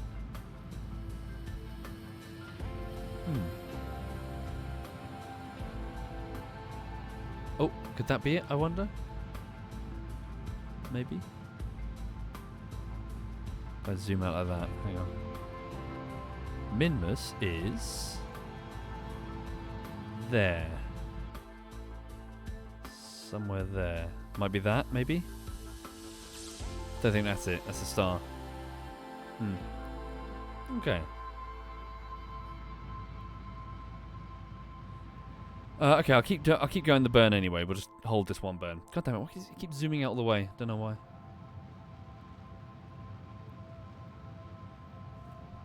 Oh yes, good point. The dark side of it is facing me, so it's going to be harder to spot. Successful landing on Eve. Oh yes.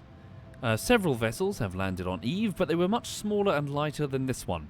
So I'm having trouble landing something that's heavyweight. The first one flipped over and exploded because it didn't have any torque wheels because I made a mistake when I built her. So the second one had torque wheels, 3 torque wheels, which I figured would be more than enough, but she hit about 52 kilometers above the surface of Eve. For those who aren't sure what I'm talking about, Eve is Venus. Its atmosphere is 5 times the density of Kerbin's and starts 20 kilometers higher. So we did well to get down to 50 kilometers, but then... weirdly, that one flipped over and exploded. The why is something I haven't quite solved yet. So the suggestion was perhaps the center of mass was too high, that perhaps it was too tall, and therefore aerodynamic forces were starting to be sort of creep past the heat shield as she was being bumped around. Not sure. So this version of Eve is, so her heat shield starts here. She's shorter and thicker. Her center of mass is way lower.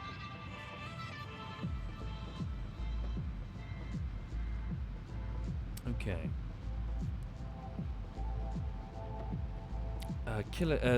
Clee says the only way I could do it is slowing down instead of aero braking. Well, in addition, and this might not work. I personally think it won't work.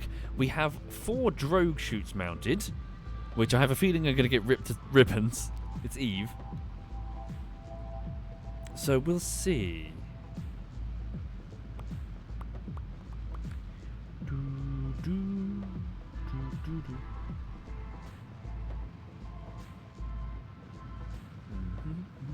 Alright, how are we doing? So let's go out of here. So note the blue line. What the fuck? What on earth was... Did you see that? Was that the moon screwing with us?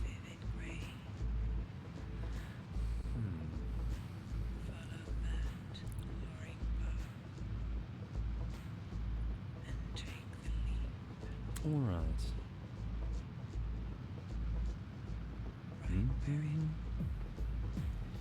Well, I recommend giving it a go, 2T Tierney. Again, as I keep saying, I know it seems really intimidating, but you're looking at the end game. Like, it will not start you here. You'll get it over time. Hang on. So all of this stuff that I'm doing here, all of this stuff to do with... So orbits, inclination changes, intercepts, planetary transfers, you'll pick them up one by one. So your first challenge, for example, will be to just launch up, and then of course the next challenge it will issue you will be to launch up and then sideways a little bit, you know, go over here. And then you'll realise, okay, well I need to go a bit faster and higher, and as you do, the atmosphere gets thinner so you can go further. So you'll start to learn, okay, so if I break off a fuel tank here, I can get really high and then blast my way sideways. And then once you start learning that, you start figuring out your first suborbital run and eventually your first orbit. And from there, it will start teaching you... Well, once you've got your first orbit, here's the fun part. The moon is fairly easy to hit in Kerbal Space Program because it's exactly... So there's no inclination change with the moon. Not true for real life. They've taken the moon and they put it on they put it on the equator. So that means if you can go east and fly up, you'll get to the moon, easy peasy. Probably won't do anything but crash into it, but will fly by, but you'll get to the moon. So that's your orbit tutorial, followed by your how to get to another object tutorial, and then Minmus is the same, but its gravity well is smaller, so it's harder to hit, and it has a inclination difference between the equatorial plane. What does that mean? It means, see the moon? The white circle? Now look at the yellow circle. Not that one, this one. It's tilty-wilty. So Minmus is a moon, but it's your inclination tutorial. You see? So step by step, challenge by challenge, you'll start to understand rocketry. You'll start to understand, and then it's like, okay, I've done all this, I'll go to Duna. How do you get to Duna? The same way you just got to the moon. You just fly out of the gravity well and just go up, just like you went to the moon. And you'll reach Duna. And then you'll be like, oh, Duna's wonderful. And you'll start to figure out how to do like landings properly without parachutes because its atmosphere is rubbish. You'll have to do some fancy maneuvers with like downward facing rockets like you did on the moon. And you'll be like, oh, this is wonderful, I'm having fun. And then you'll go, you know what, I'll go to Eve. And you'll turn up at Eve and go, oh, Eve is beautiful. And then Eve will basically grab you by the neck and twist it until it snaps immediately and your craft explodes. Because Eve doesn't give a fuck. This lovely false sense of security that Kerbin has put into you is stripped away the moment you arrive at this fucking planet. And that's where we're going, everybody. We're going to Eve. Hooray. There's a reason this probe is called 1.4. What do you think happened to the other 3? Eve happened to the other 3, or technically 2. Back in a second. I need a wee-wee.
Hello.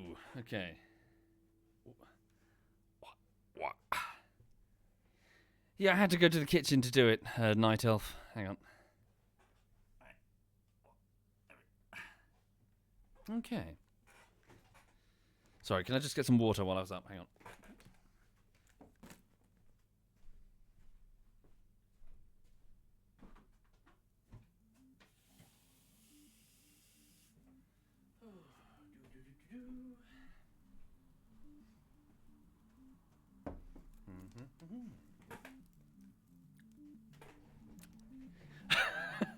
No, not a wee-wee in the kitchen. I was washing my hands in the kitchen. Okay.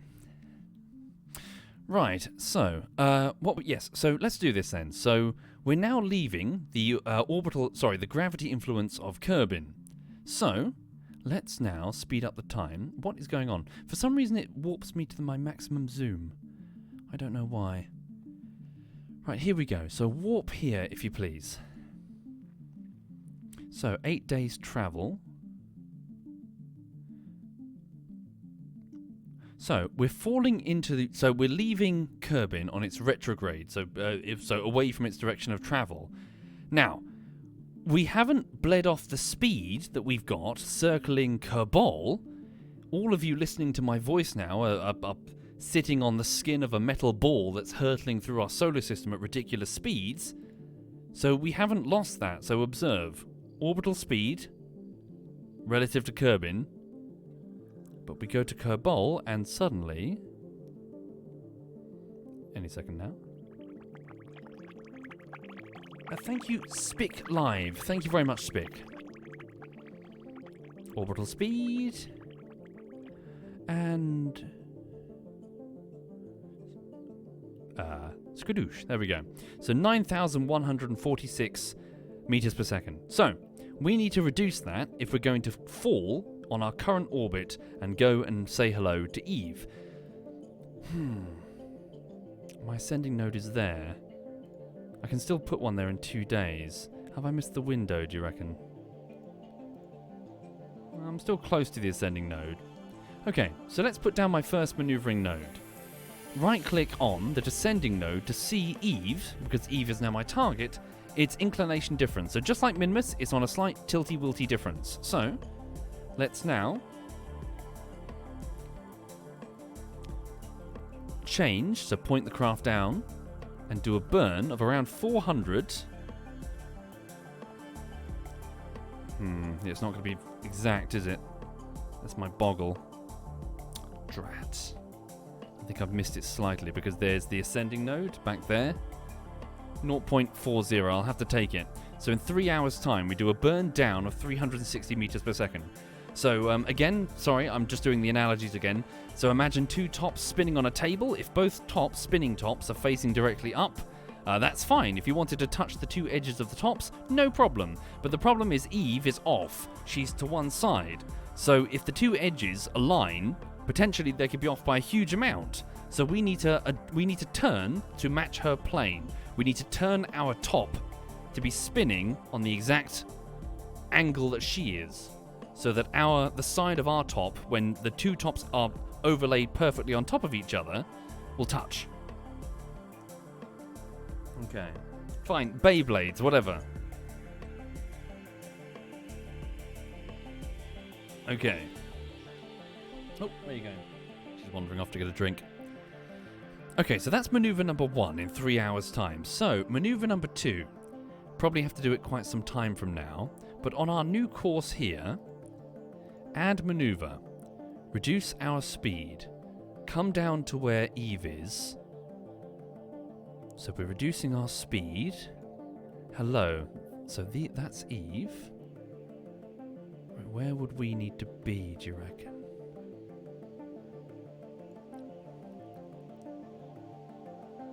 Come down a bit more. Hello, there you are. Okay. Close, there we go. That's an Eve intercept. So the first maneuver will cost me 360 delta V. The next one will cost me 800. Okay. Not bad. Now, let me double click on Eve herself and zoom in. We can now see a green dotted line showing our incoming course. I would like this to try and be as equatorial as possible. Just had a thought. Is Gilly useful for slowing you down? Never thought of that before. Because Ike, so Duna has Ike. Duna has its own moon. But more often than not, I say the words Ike along with fuck you, Ike. You've screwed up my maneuver again. But is Gilly more useful?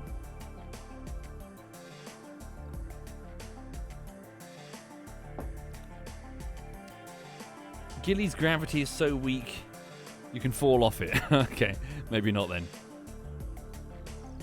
So what I'm asking there, for those not familiar, is if you have an object orbiting like this, if I were to come over here, right, so pretend this is my spacecraft, if I were to fall behind it and therefore its direction of travel, I would pick up speed. She would pull me along with her. But the opposite is true if I come in on the other side. She would slow me down. So you can actually use that. You can come on in and take advantage of orbiting moons to slow yourself the fuck down a little bit. For free. Just based on which way it's going and which way you come around on it. Okay, sorry, I'm getting distracted. So, maneuver number 2. Let's try and make this a little bit more equatorial. Does it matter which way I go? Yes, it does. I have to come in anti-clockwise because that's where Cupid is. Okay. Cupid is the probe that we're meeting. Whoops. So, let me try and refine this maneuver. So we're coming in way too high. Let's drop it down.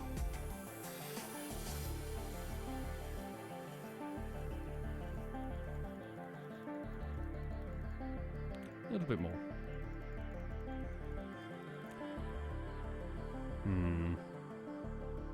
It's going to be a bit awkward, to be honest. Maybe I should do a third maneuver to fix that. Straighten that out a bit. Whoa, too much.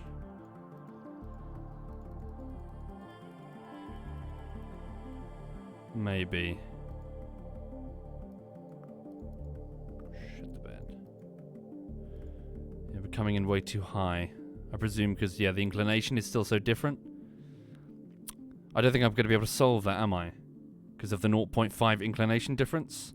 So we're clearly not coming in on the same plane.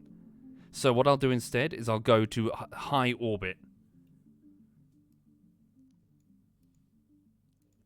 Where inclination changes will be cheaper. Yeah, come in there. Okay.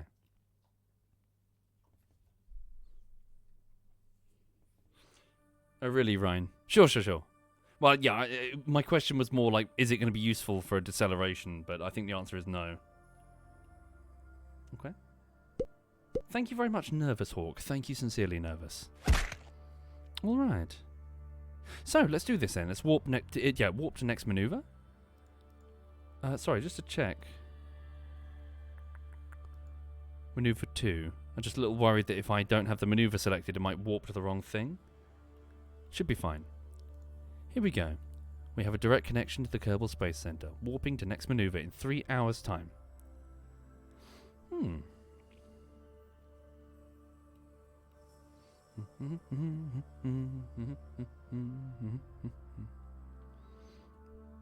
Lovely jubbly. Here we go. Right. Let's also extend the antenna. What's the time? 10 minutes past 10. I would really like to try this maneuver to Eve. As in, arrive at Eve and do this mission. Okay.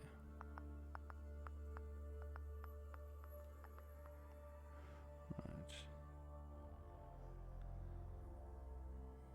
Initiating burn. Maybe not too hard because we might bounce Eve around. Evelyn around. Okay. So 3-minute burn. Extend the solar panels, not a bad shout. We do have a radioactive isotope, but ta-da! Alright.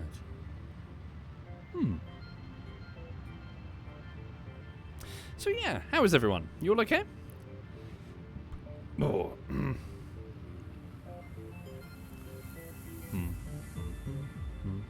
Hi there, Duck. Duck had a nap. Good, good. Night Elf is playing Call of the Sea. Mm-hmm. Hi there, Perluna. You're doing great. Good, good. Where's the heat shield? Tucked beneath the Evelyn. The yawn is fasting. I'm hungry. Oh, bugger. Well, good luck with it. Is that to lose weight, or is it for reasons of faith, or? Yeah, what is that about, Christus? I saw that very briefly when I looked at the BBC News. So what does that mean? So the Speaker in the United States it's analogous to the Speaker of the House of Commons?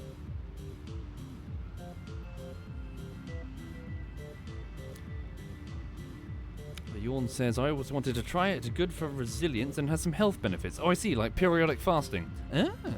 Well, best of luck, the yawn. It's extremely good, Captain Jones, if you're asking about Kerbal. It is really, really good, and I strongly recommend it.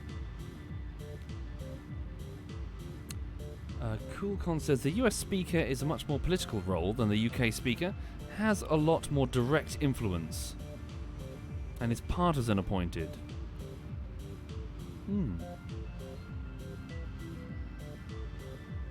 Yeah, so our Speaker is there's this famous. Well, we got like a billion rituals here in the UK when it comes to politics stuff. But one of them is when the Speaker is chosen, they're physically dragged to the chair. So they make a big show of it. They're like, oh no, and the other MPs grab them and drag their ass to the damn chair. They're meant to be unwilling. I can't remember which king it was. Like a king killed one, and it's meant to be like a position of that politicians dread. So as a sort of tongue-in-cheek joke and a sort of like nod to that, they're meant to resist effectively.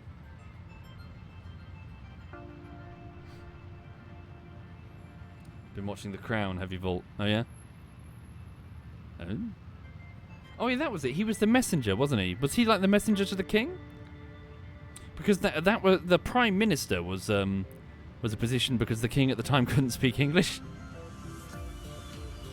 The English king couldn't speak English, so he needed like someone to explain what the fuck was going on in the court or in the house. Okay, here we go. Dial down the maneuver and cool. There we go. So that's the first burn. Next burn is in 139 days. Quick save and then off we go. Let me just check the inclination difference. 0.7. Oof. Can we get it a little bit better? Let's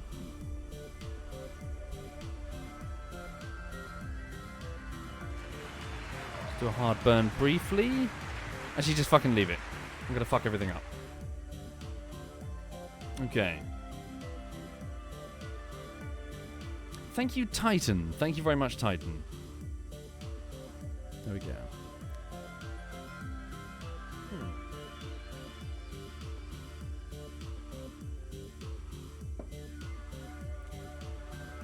Isn't the Speaker meant to slam the door in the face of the king? No, you're thinking of the other ritual to do with the Black Rod.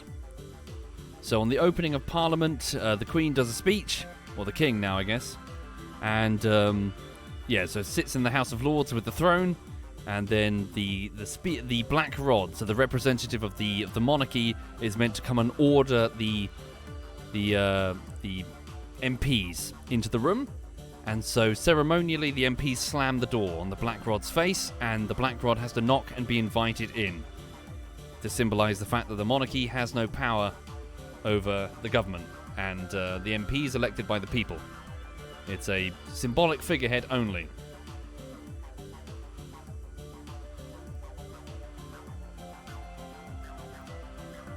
Okay.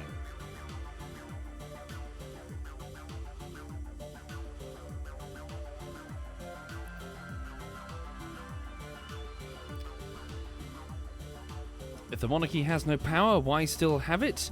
Well, it's been mostly just... we're going to go down this rabbit hole. It survived because it became more and more ceremonial at a time in Europe when the autocrats of Europe were getting the backlash from effectively by still being autocrats by the time World War I came around, and therefore taking all of the flack for that. Whereas in Britain, it was like a bit of a kabuki theatre, a mascot, if you will, at a time where the British people really fucking needed stability. Okay, yes, I should burn, shouldn't I? Let's go. So rather than be a figure to rally and hate on at a time in Europe where that was happening for other monarchs, for example the Kaiser or the Tsar, the opposite was true, in that it was became a symbol of stability and tradition.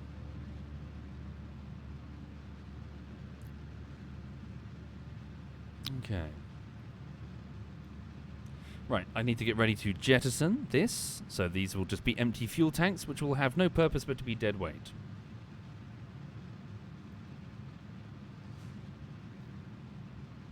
Okay. So, for those just joining, you're looking at a rocket that's slowing down to try and fall through the solar system to go to Eve, which is Venus, which is the next planet down. An absurdly bright planet, apparently, in the night sky. It can be observed even with simple binoculars. You can observe it waxing and waning. So bright, in fact, that apparently it sometimes gets mistaken as a UFO, especially when it's close in orbit. So when it's close to us in its orbital cycle, so when it's at its closest, it can be very, very bright. Apparently, it's even when it's really close, and it's just a crescent. Sorry, is that waning? Is that the term for it? It's even brighter than when it's fully illuminated and further away.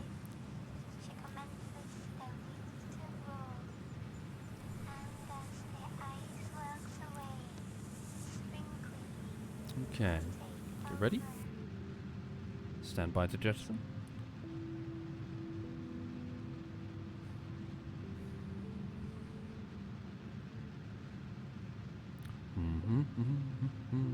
Okay, and quick save, just in case I do it wrong. And jettison. Thank you. Bye. So as we slow down, they continue moving at the same speed that we were just moving at. Alright. So yes, what are the facts about Venus? I was watching a video on it the other day. So apparently Venus is in such a position that it does a transit across the sun's surface, but it does it in like 10-year chunks every 100 years or something. So apparently the last pair of transits were in, what was it, 2004 and 2012, I think. So you got to see Venus basically be silhouetted, so it would move in front of the sun. And so astronomers of the past would try and time it as it moved across the sun in order to measure it and determine how fast it was moving. Thank you, K-Cal. Thank you very much. K-Kaj? Thank you, K-Kaj. Thank you. So yes, it would perform transits across the surface of the sun, and but apparently astronomers were frustrated by the fact that their tools had to look through Earth's atmosphere, which kept fucking everything up. So they wanted to have lovely, clear calculations, but well, when you're looking at a blob moving across another blob through a blur, it's a bit frustrating, apparently. So they did their best, but it wasn't really until we had access to telescopes that were outside of our atmosphere that things got a bit easier, you know?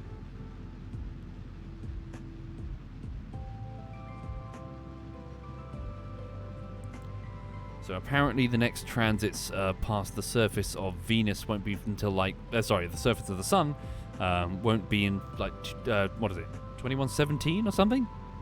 So unfortunately we've missed it. We'll be long dead by the time that happens.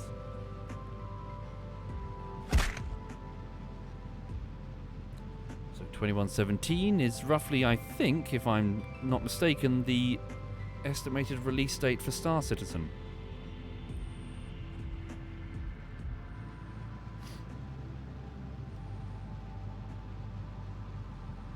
Okay.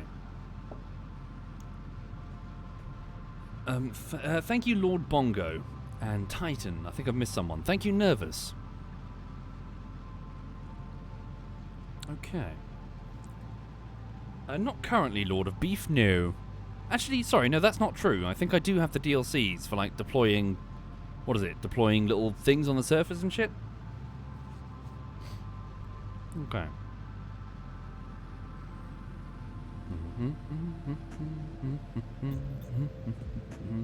Okay, so let's now warp over to Eve herself, get that little dotted representation of our incoming flight plan, and try to make sure that we hit high orbits so that inclination changes are cheaper, because it does look like we're going to have to do an inclination change.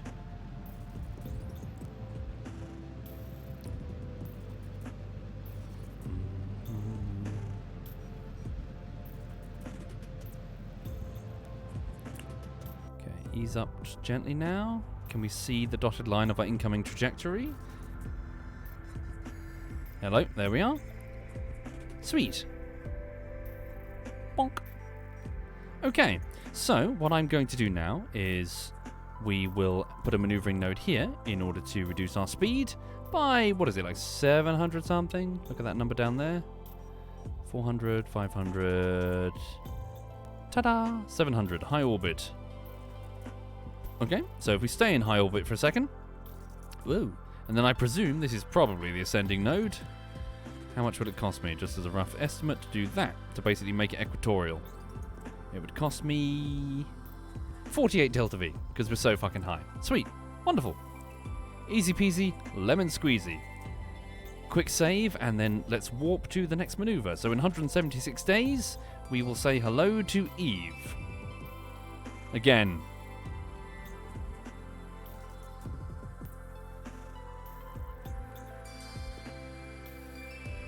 So, place your bets, everybody. How do you think it's going to go? We're close now. Do you think Evelyn is going to succeed, or do you think she's going to die?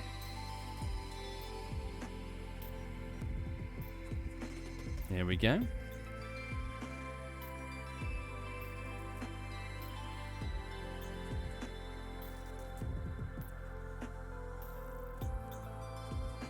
We're on the approach.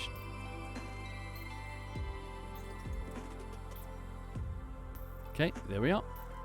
Time warp complete. Where are we? We're here. Oh look, we're just passing the Eve relay. It's just above us. So what's going on there? Why is my maneuvering node not on the Perry? There we go. Cool. So we'll slow down and come on down. So hello, Eve. So we've just entered its gravity well, but obviously we're going to be flung free any second now. Hello, there it is. So let's turn to face. So turn to face maneuvering node. It's a 4-minute burn. Okay. We love Eve, but it's a toxic relationship. Extremely toxic and sulfuric. Thank you, Kiwi. Thank you very much, Kiwi. My maneuver is incorrect, is it? Ooh. Hold on. Just, Well, no, it's not incorrect. It was just coming in at the wrong, whoa. We're coming in at the wrong, what's it? There was a pretty significant inclination difference. What am I doing? 100, 700, 704. There we go. So because there was such a heavy inclination difference of 0.5. I mean, look at that. I mean, that's an inclination difference of 0.5 on a planetary transfer. Look at how big that is. Inclination is no joke. Thank you, McDelta. Thank you very much, McDelta. Okay.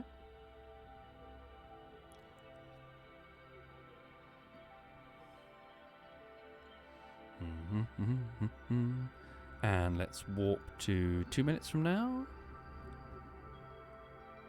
Okay. And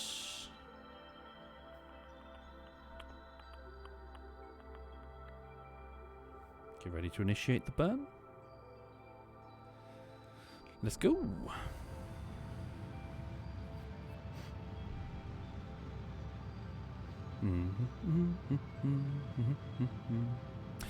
Yeah, hope everyone's doing well. Is Eve exactly in the same plane as Kerbin? No, there's a 2.2 degree inclination difference. So we've got to adjust ourselves accordingly, and that will cost about 315 to 400 delta V, pointing down. Well, or up if you're on the ascending node. Thank you, Warren Knit. Thank you very much, Warren Knit.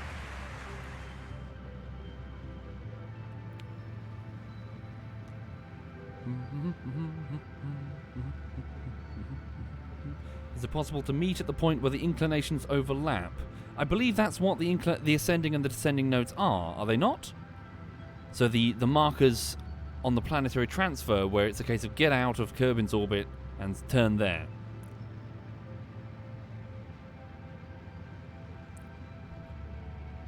Cool. So yes, that's what they are. So sorry, let me. So if you go here, well, we're on it. Oh, well, no, we're not, are we? Well, you'll see in a minute. I'll show you, because we're going to do an inclination burn. Okay. Can I speed up the time without Evelyn? No, I'm just going to leave it. I don't want to fuck with her. All right. Yeah, well, it doesn't necessarily need to be perfect, Ash. It's more that I just need to get it roughly equatorial. Well, yeah, just roughly equatorial, because we're meeting Cupid. So down there, we've got that meme of those two guys standing on the gallows, and one turns to the other and goes, "First time?" Because there are two probes down there, and both of them arrived with Evelyns. Both of their Evelyns blew up, and they've been left there stranded in existential terror, orbiting the horror show that is Eve, just out of reach. They're about a kilometre out of her reach. But if they so much as move, like 1 kilometre down, Eve will bite their heads off. So yes, the first Evelyn probe, standing there crying at the gallows. First time? No, sorry, the second Evelyn probe. Yeah.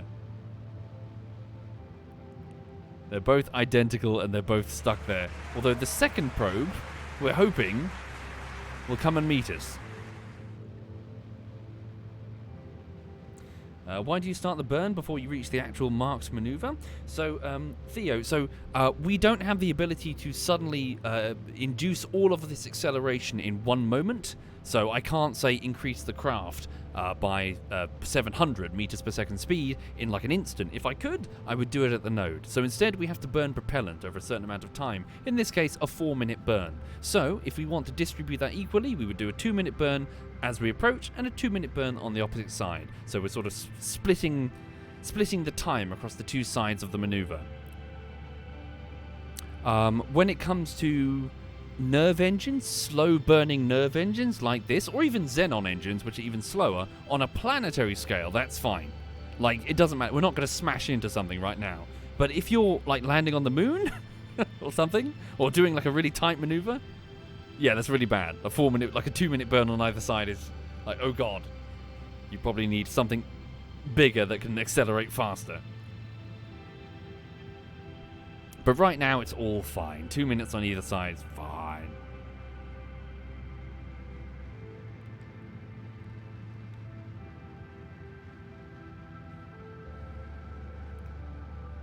Okay.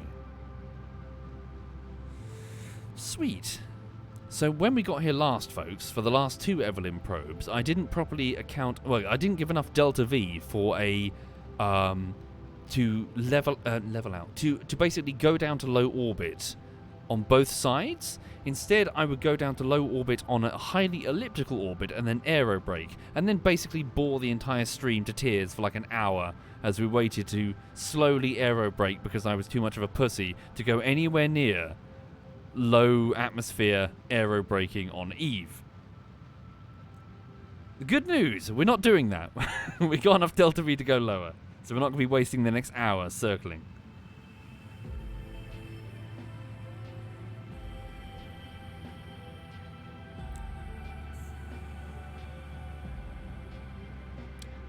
No, guard, but pretend that it is. Just pretend that whenever I say the word delta V, I mean my fuel gauge.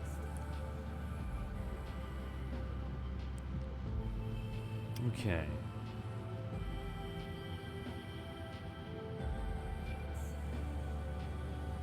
Get ready. And... cool. There we go. We should now be in a high orbit. Lovely. Sweet. So now... Eve... oh god, that is... so where's my ascending node? Ooh. It'd be like here? It's weird because I can't mark it, can I?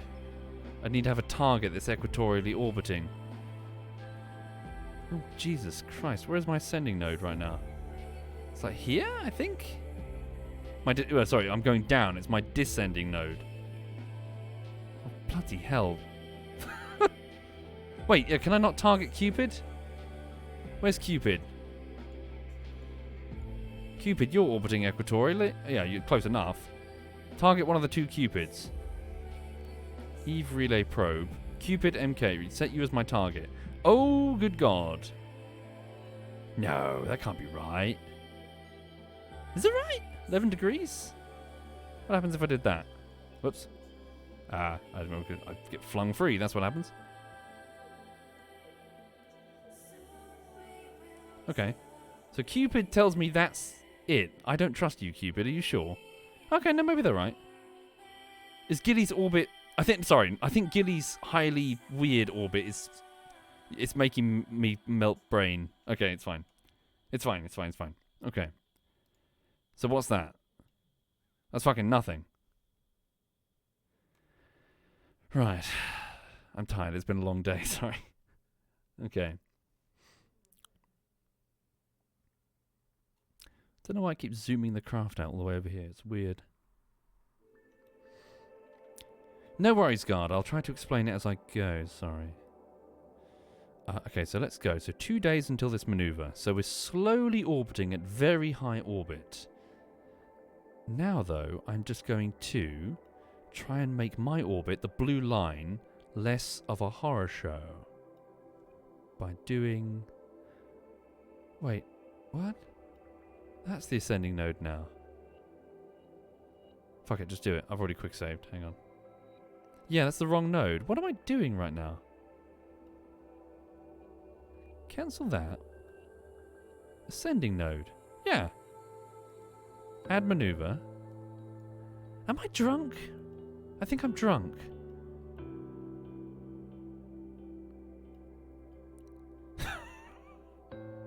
Okay.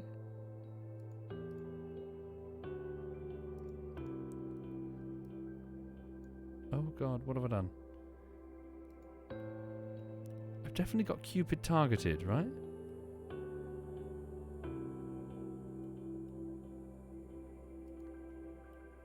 Okay, right, 11 degrees. Turn there. Reduce speed, otherwise we're going to get flung free. Not that much.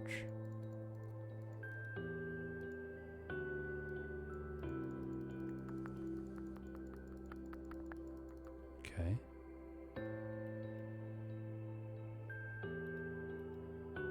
Why can't I see it now?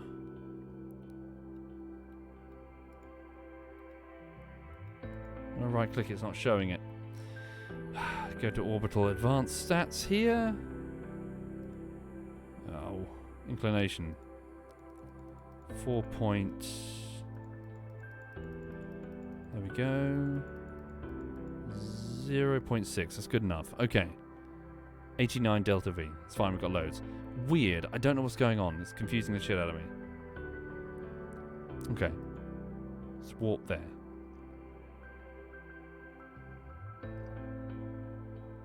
Okay, there we go. Turn to face the next maneuver. Get ready for a burn and... burn. Here we go. I need to make an equatorial orbit because I want to try and land on the equator to the best of my ability so that we can launch eastbound when we launch from the surface of Eve, and if we make it, going directly east on the equator should link us up with Cupid. So Cupid is a small probe, 2 of them, that are already in orbit, ready to pick up Evelyn, or what's left of her when she's finished her mission. Okay, there we go. Now, 56 days if I want to wait for the Perry, We've got enough delta V, I may as well just go the fuck down now. So here we go. So, add maneuver. Take us down to...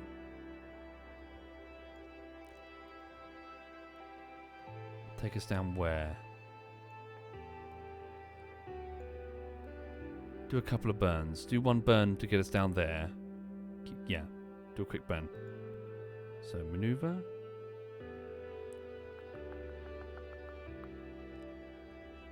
Okay, we're slowing down by 262 meters. Where's Eve? There she is. I see her. Can I have the two abandoned Cupids meet up and dock so they're not so lonely? Sure! If this mission fails, why not?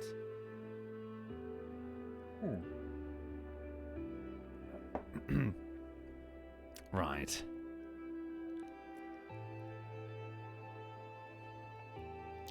Well, I wouldn't worry too much. They're Eve's boy toys now. Hang on.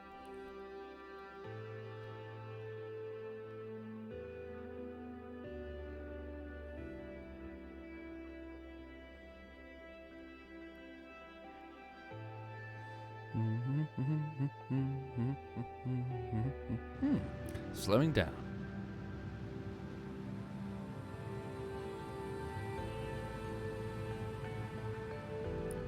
Okay, so we're going to take our high orbit, slow us down, fall towards Eve, circularize it, and then begin this descent.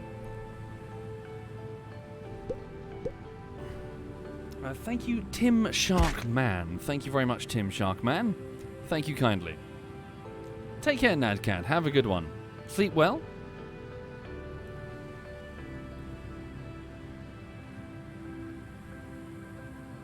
Okay.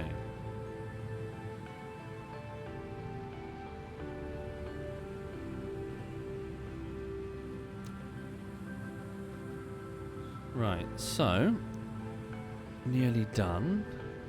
I just want to keep my eyes on the instruments actually rather than the blue line.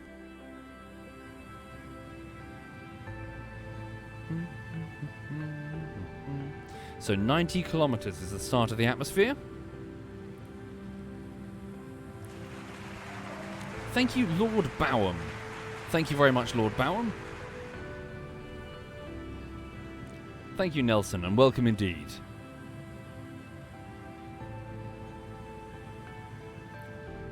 No, this is Carbon-Based Life Forms, the Interloper album, I believe. I think.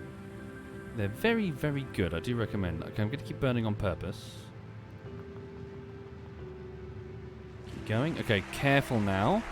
So we're into the hundreds of kilometers. So anything below 90 is death. Right, let's go down to 149. Okay. Thank you, you wonderful individuals. Thank you very much for your sub, Bomb Wonderful. That's very kind of you. Thank you for doing that. Much appreciated. Okay, there we go. So let's warp here. So we now fall for 9 days. Thank you, you wonderful individuals. Lord Bowham, Tim Sharkman, and the Wandering Biker. Thank you, folks. Thank you for your kindness. Okay. So we still have a strong signal with the Eve Comsat. Here we go, everybody. Whoa, slow down. Hello, Eve. Hello again. For the third time. Right. Thank you, Hawkey3 Sharp. Thank you very much, Hawkey. Okay, so now that we can see Eve proper, no longer target the Cupid. From the Perry, we're going to try a burn to slow down and circularize. It's a bit of a heavy burn. It's going to be most of our remaining Delta V. Okay. So we've got 1,300 Delta V remaining. Yeah, just fully circularize. Whoops. Oh, no, no, no, no. Damn it. I just switched to a completely different craft because I'm thick. What? What even is this? What am I looking at? I'm looking at some oh, it's a comsat. I'm looking at a comsat. I accidentally switched to some random comsat. Oh, it's all the way high above Eve. I see. Whoops. This is the comm relay. Right. Whoopsie doodle. Hang on a second. Let's try and switch back. Yeah, okay, I see what happened. Because it's right above the camera, so I accidentally clicked. Okay. So Evelyn probe. MK. Where's Evelyn? Hang on. Morales. There she is. Switch to the Morales. Oops.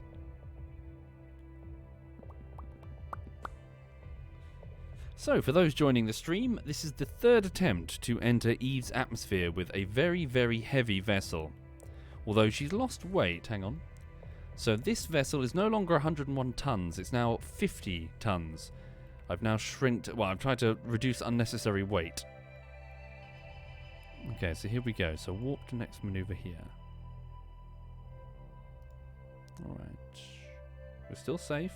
We're just out of Eve's grasp. But only just, everybody. Turn to face retrograde. Okay. We are 2 minutes. How close are we to the...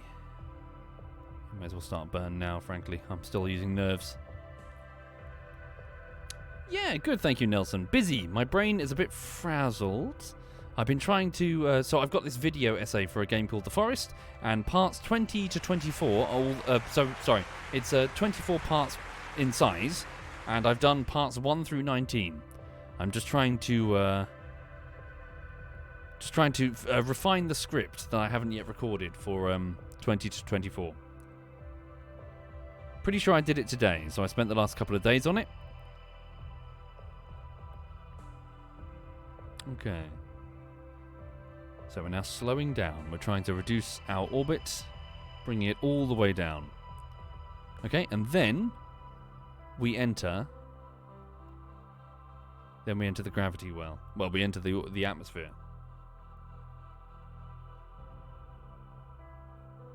So did I add a rocket that works when the heat shield is employed? No. We redid it, Tartha. So instead, I've moved the... well, so I've got more Delta V, so I can come down from high orbit anyway without dipping into Evelyn's heat shield. So basically, I can activate the heat shield at the last minute. In fact, I'll probably just use the remaining fuel on the nerves to burn until the very last minute before initiating the heat shield.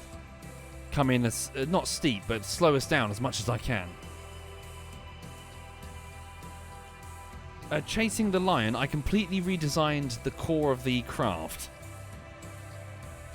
So with more sacrificial fuel tanks to break away, making as small as possible escape thing.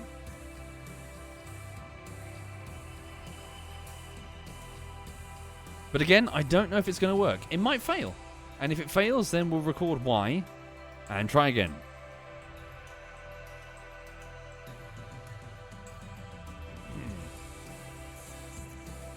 I see, Tartha. No. So the initiation of the heat shield needs to be the last step.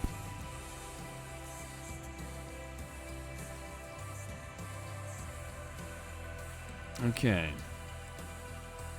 Let's also make sure the drogue chutes will be in the position to be used. Not that I have any confidence that the drogues are going to work.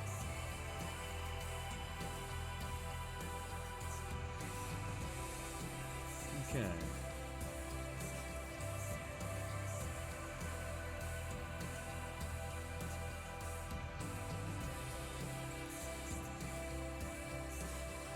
So far, so good.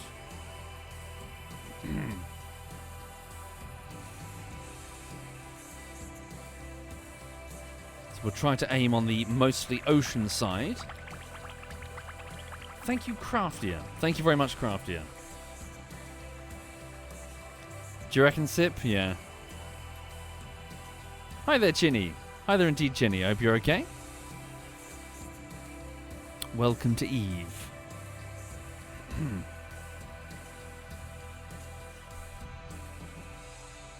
All right.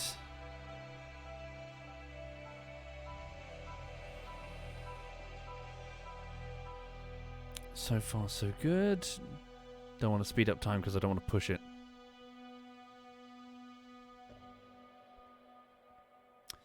Right.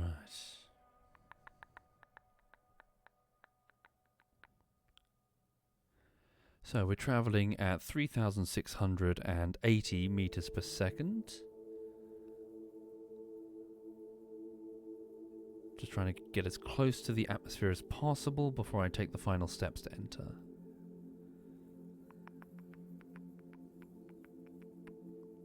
Okay.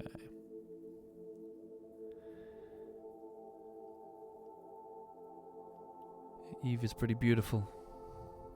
Terrifying, but beautiful.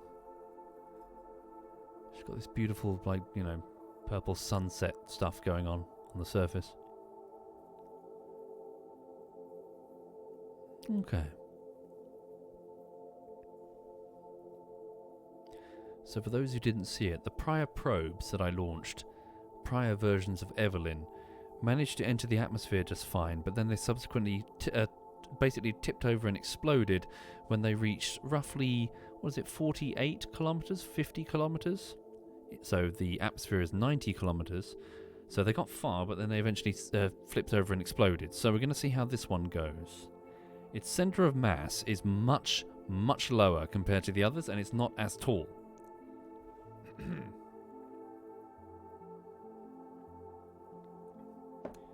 Hold on, I just need to watch my Perry there, because now that we're burning so far from the Perry...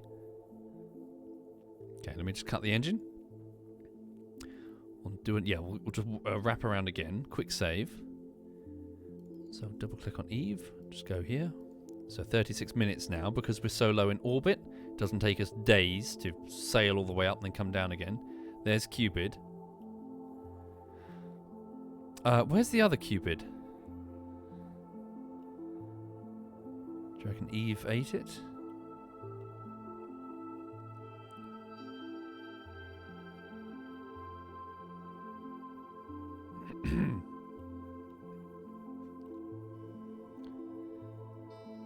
Okay. So 420 Delta V remaining. Slowing down further. Here we go.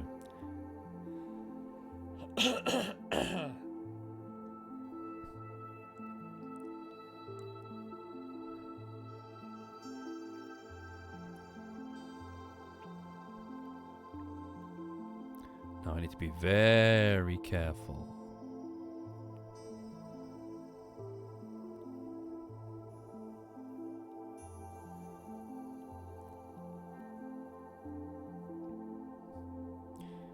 .450 kilometers on the apoapsis side.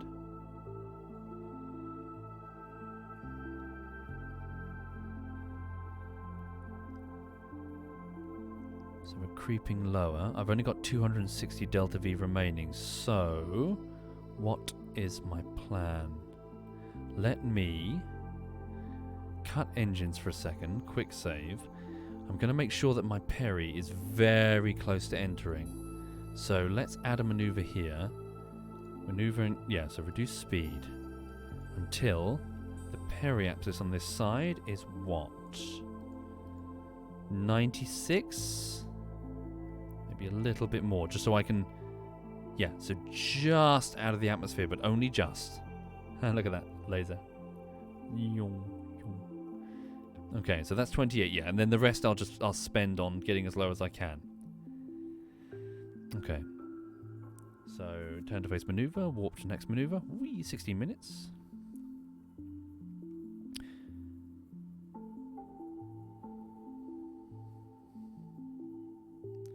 Over water, Rabid. We need to land in, well, we'll find no water on this world. Well, we will, but those oceans are heavily implied to be jet fuel. So based on the properties, I think I remember reading, based on the properties it was probably hydrogen peroxide, which is a type of monopropellant. And hair dye? Isn't it? Am I going crazy? Bleach? What do we use hydrogen peroxide for? Apart from monopropellant.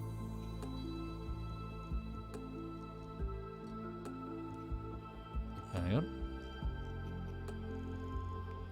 No, am I wrong? Alright. Hang on. Delicately now.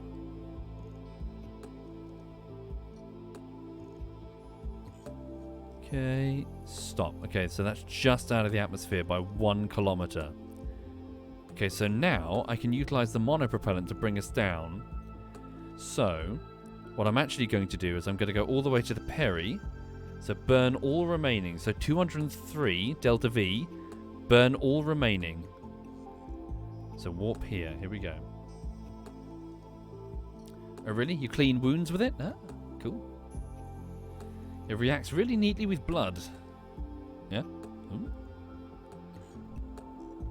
Right, so what's going to happen then is I'm going to use the monopropellant, so our maneuvering thrusters, to just puff the craft into the edge of Eve's atmosphere. So I'm going to spend all the remaining fuel just lowering the app on the other side in order to, well, get us as slow as possible. I think. So I've already quick saved. So nice and gentle now. Careful on that Perry. How far am I from the Perry? Oh, I've already passed it. Just be careful on that Perry. Yeah, don't go any lower than 90.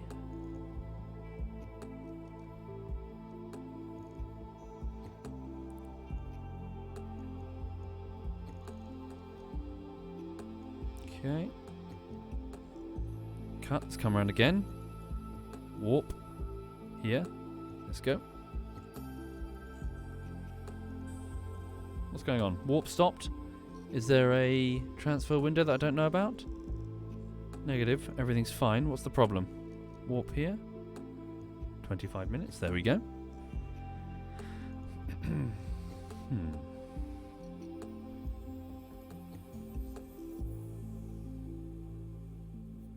Okay.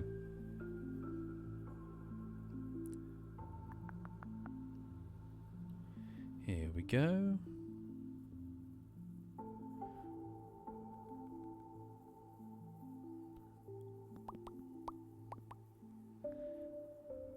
Initiating burn. Keep going, keep going.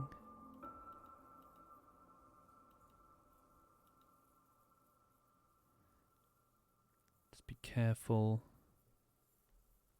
So there we go, we've got 60 delta V remaining, the last dregs of the fuel.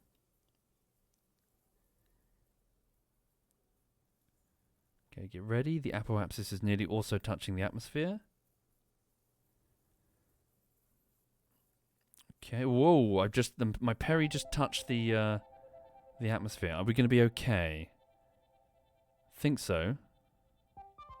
Yeah, okay, here we go. So, this is it, everybody. 7 more kilometers on the app. Yeah, so we're almost, both sides are almost in the atmosphere. It's going to be a long way down, but we should be able to do it. So, now the next question is... Actually, maybe I should go to the app and do a hard save in case I miss the ocean. Then it's a mission fail, isn't it? We're going to load it. So hang on. Yeah, it's not a bad idea. Let me just climb to the app. So Morales MK3. Because yeah, if I hit the land, then oh god, what a waste of time this has been. My chance to change my course is now, basically, with mono only. Or, you know, dipping into the... But yeah, I haven't initiated the heat shield yet. So hang on, so quick save. And then... Just do a hard save. So back to the Space Center. Right, so for those just joining, we're about to drop a probe into Eve's atmosphere and hope that it comes down alive. Smaller things have come down alive, but nothing quite this heavy. Okay.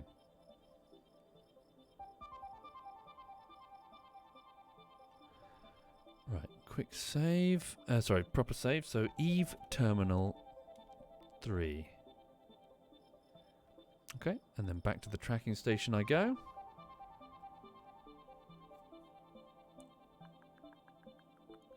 Well, I will do soon, Bull. I'm just going to use the monopropellant remaining in the Morales.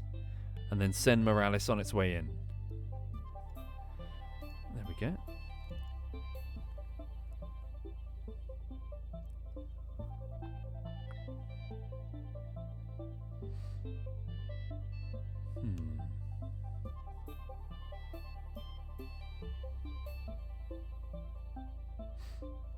Almost there. Nearly done, folks.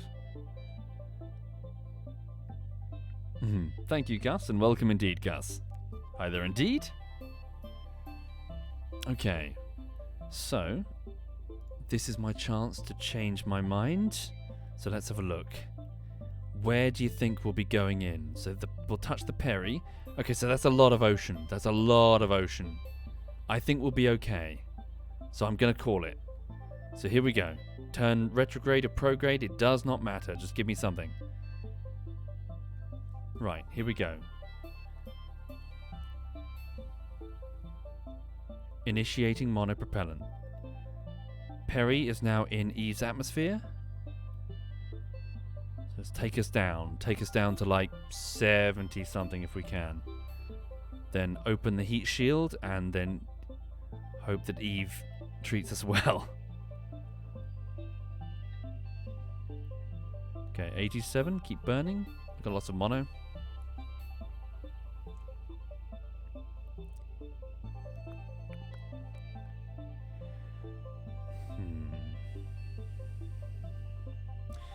Well, Sipsap, I'd rather do that if it, you know, I know what you mean, but the mission does say splash down. I don't want to push my luck. Okay.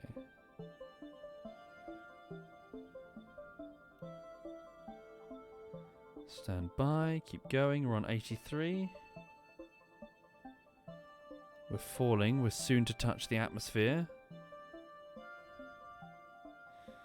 Keep going. Right, pull in those solar panels if you please. You know, I just realised something. I don't think I've done hang on, some of the science experiments in this. Quickly extend that. I can't remember if the last probe had one of these. Scan the magnetic field of the planet. Run the report. Oh yeah, sweet. Trace magnetic fields are magnified by this sensitive instrument and measured in real time. Keep the experimental data. Run atmospheric analysis. That's not going to work. We don't have an atmosphere. Record the temperature. Oh, we've already got that one. What about the goo? Observe the mystery goo. Ah, the goo takes on a purple coloration. Is that just the lighting, or did it change colour? Keep that experiment. We have another goo unit for when we land in the water. Pressure reading's not going to work. Retract the boon.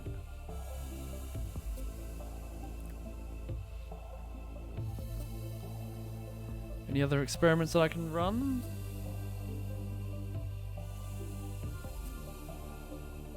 Okay.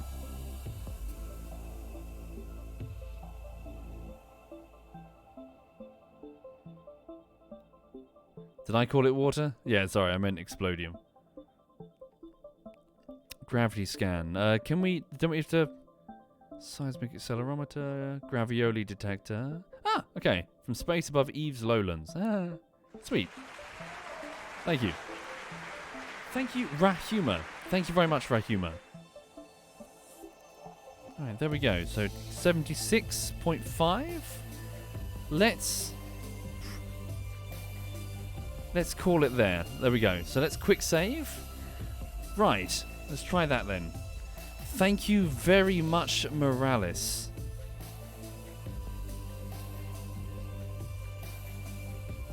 Did I say ravioli? Gravioli detector. Here we go.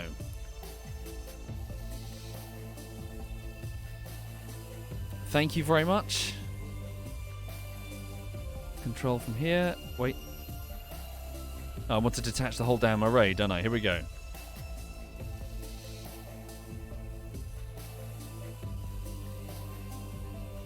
Thank you very much.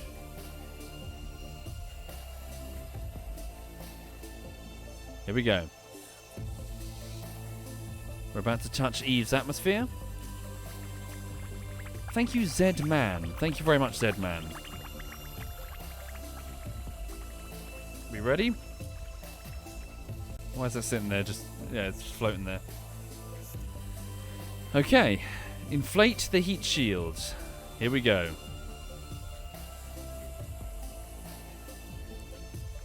Good luck, Evelyn. Again. Right, where are those drogues? There they are. Again, I have no confidence that the drogues are going to do anything.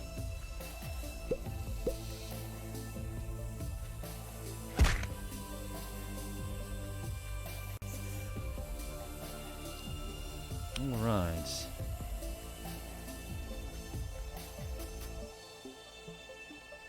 Turn off SAS? No, we'll keep it on for now, just to hold us as we go on in. Alright. Quick saved again. I've done a full save, so no biggie. Here we go. Ooh. Right, so observe. We've just entered the atmosphere, so watch what happens to these two. So we're only in the very tippy top part of the atmosphere. And yet, it's so dense that these things are going to just...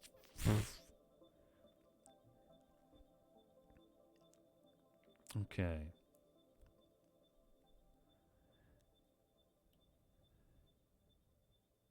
Is it heating up? I can't tell.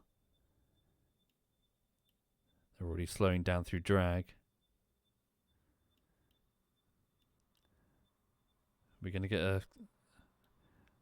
Ah, we're about to get a... Or maybe, yeah, we might get a sunrise. An eve sunrise. Okay. Oh, was that the end of the music? Okay, so we need some dramatic music for Eve again, don't we? Hang on, so the heat shield is warming up. 1 second, where's that track? What did I do with that track?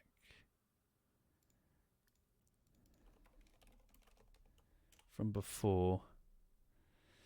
There we go. Is it going to stop and start again? I hope not. Well, we can't play it yet because we're nowhere near the surface. Okay. Right, leave that there.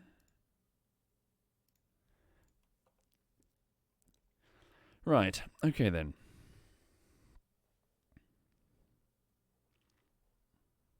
So, our descent begins. Let's really hope we can get the ocean. I'm now worried it might be a bit too far now. Fingers crossed, eh? So the heat shield is now warming up. We're on 86.5 kilometers. We've already sailed far ahead of the Morale. Oh no, wait, it's over there. Okay.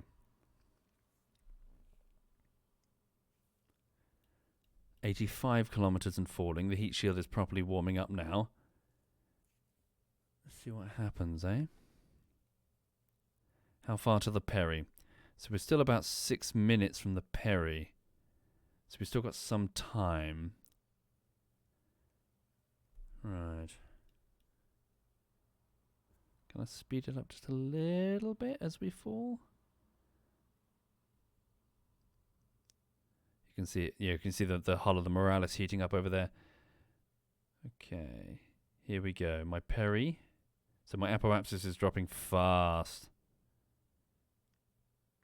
Can I press F12? Yes, indeed. So we see the aerodynamic forces overlay again. Okay, I'm hoping that with a smaller craft we should be okay. Switch it off for the moment. Hang on. Okay. Are we about to see a sunrise? Yes, we are. Speed up the time again. Right, we're down to 81. Music in just a second. It's too soon. Okay.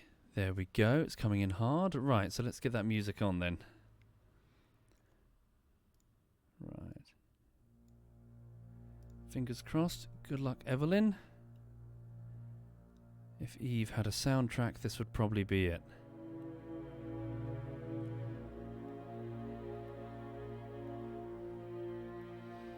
Switching over to surface calculations. Speed is 3,150 meters per second.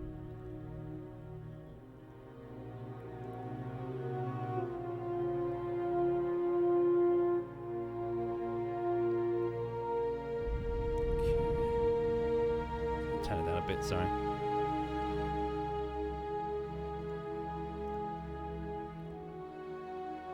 Shit.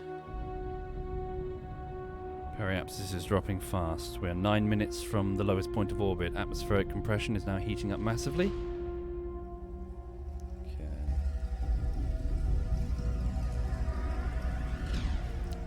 You're about to see a beautiful sunrise.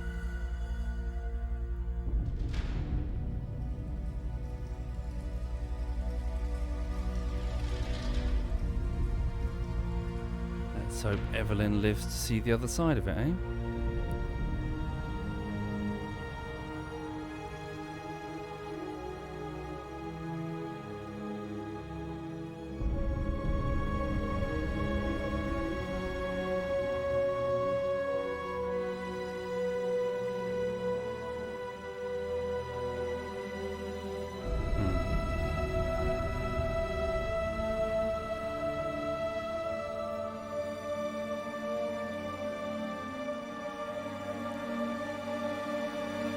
Periapsis is now in the negative. Good luck, Evelyn. It's all on you now. Beginning spin.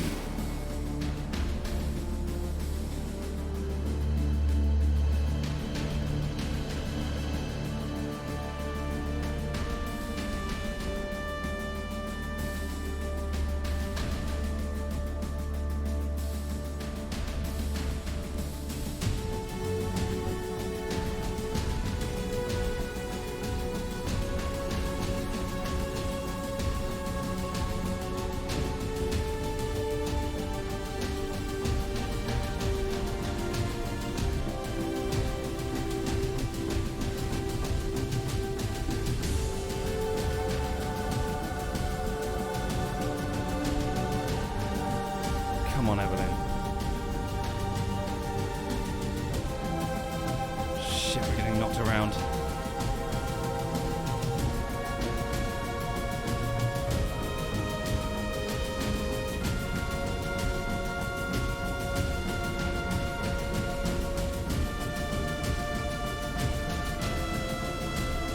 Come on. She's about to hit the point of no return.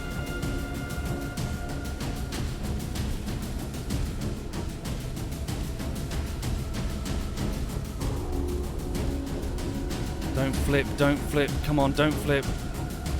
Hold. 57. This is it. This is when we flipped. 55. She's holding. 53. Don't flip, don't flip. Her center of mass is much lower now. Okay. No, no, no, no, Evelyn, no! Evelyn! Oh, she held? Is she holding? What's she doing? Evelyn, Evelyn, hold it, hold it. No, Jesus Christ. The torque wheels are fighting. Come on, girl. Oh, the torque wheels are holding it. Oh my God. She's... Come on. She's slowing.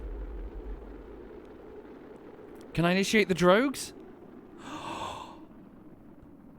Okay. Oh my God. So we didn't hit the ocean, but she survived the descent. Drogues ready. Drogues. Oh. What the? Huh? Oh no.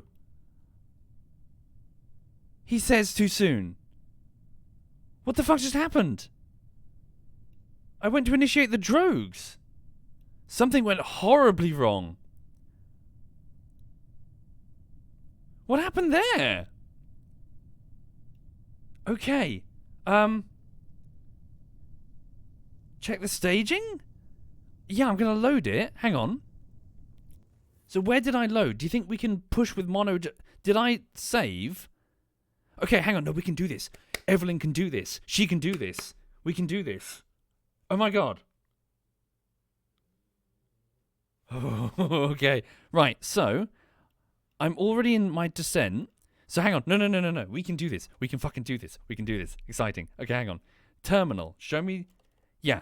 We're not going to go as low this time. Eve Terminal 3. So what was that? That was, we were 70 something, weren't we? Okay.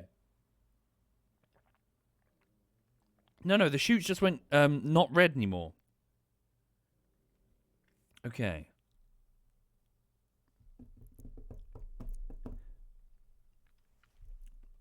Watch above the gimbal when it changes from orbit to surface.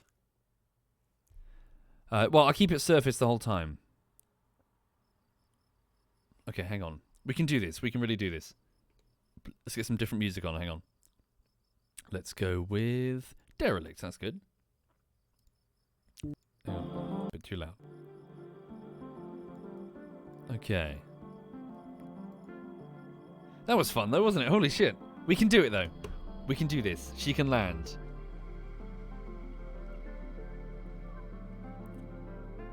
Thank you, Delta Vol. Thank you very much, Delta. So back to... Where is she? The Morales.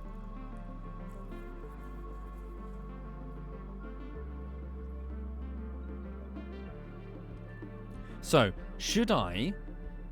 Let's burn propellant not at the app. Let's burn about... probably at the descending node. It won't be as efficient, but who fucking cares? Let's just get us over the damn ocean. Okay.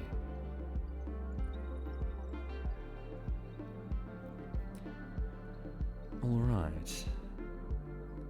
Barbacosa says, Eva's a bitch. Took me a lot of over-engineering to land rovers here. Yeah. Okay, here we go. Right, so instead of burning here, just going to burn a little bit further. To bring us down a bit further. Thank you, Hedgehoot. Thank you very much, Hedgehoot. So we want to go in the ocean, so let's go over here. Alright, here we go. That phase retrograde. Yep, let's go.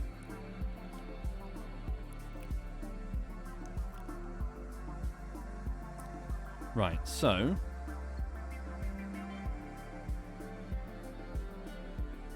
Here we go. So burning monopropellant. Forward. We have no more fuel unless I pinch some from Evelyn. Yeah, I won't bother with the spin this time. I was trying to do it to equalize incoming... well, I do it out of habit as to distribute heat evenly across a heat shield, if not everything is behind it, but I don't really need to do that for this, do I?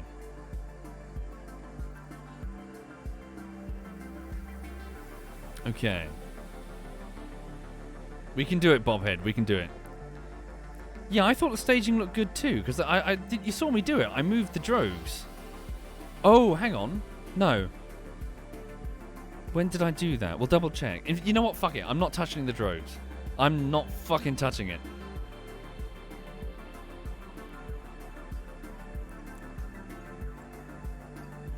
Oh, yeah. Good shout. Sorry. Thank you.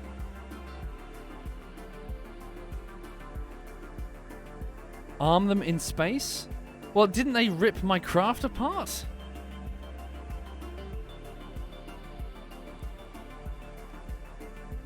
Yeah, move them onto their completely... Yeah, their own staging here. Right, there they are. Okay, you piss off. Don't know who you are. They're the drogues. There they are. Stage here. 2.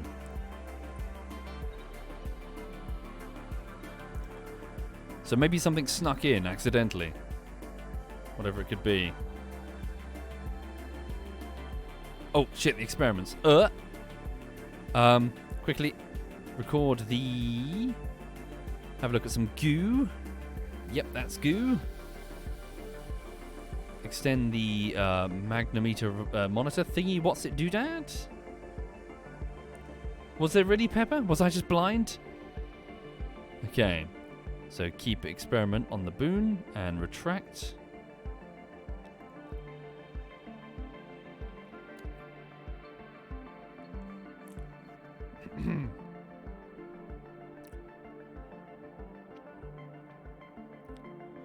If it was a heat shield failure, how do we fix that? Well, I pressed something. Like the craft disintegrated when I pressed something, and I thought it was the drogues. So my point is, it was clearly my fault. I think Evelyn was doing fine, and I I fucked up. She had it under control. Okay, so speaking of which, let's get rid of... Quickly, because we're about to touch the atmosphere. Thank you very much for the push. Off you go. Right. Retrograde. Here we go. We're touching the atmosphere. Gravioli. Good shout. I forgot the gravioli. First things first, let's protect us. Inflate the heat shield. And then detect some gravioli. This is making me hungry. There we go. Keep experiment. And here we go. So, touching the atmosphere. Now, let's quick save again. So yeah, that's what I saw before. See? They were... Yeah, okay, maybe there was something that snuck in. How weird.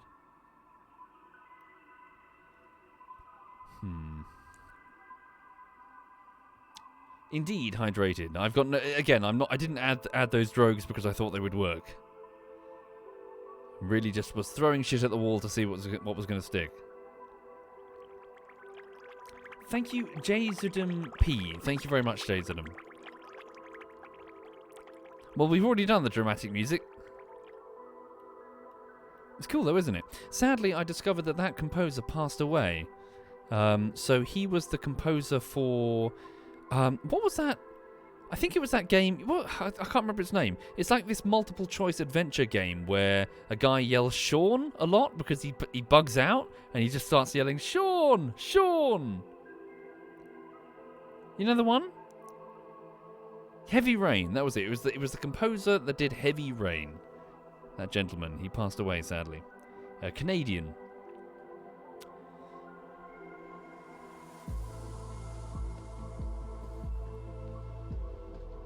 Okay, here we go. I love this bit. Alright.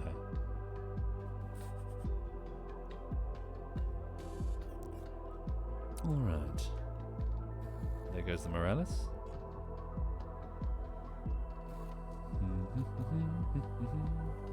Wait, is it Jason? Am I getting my games mixed up? This one isn't an ablative shield, Ash, so doesn't show it. Oh, it's both. Really? Some dude yells Sean and Jason in the same game?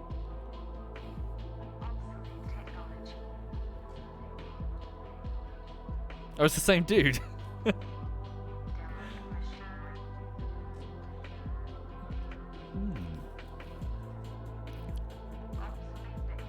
Okay.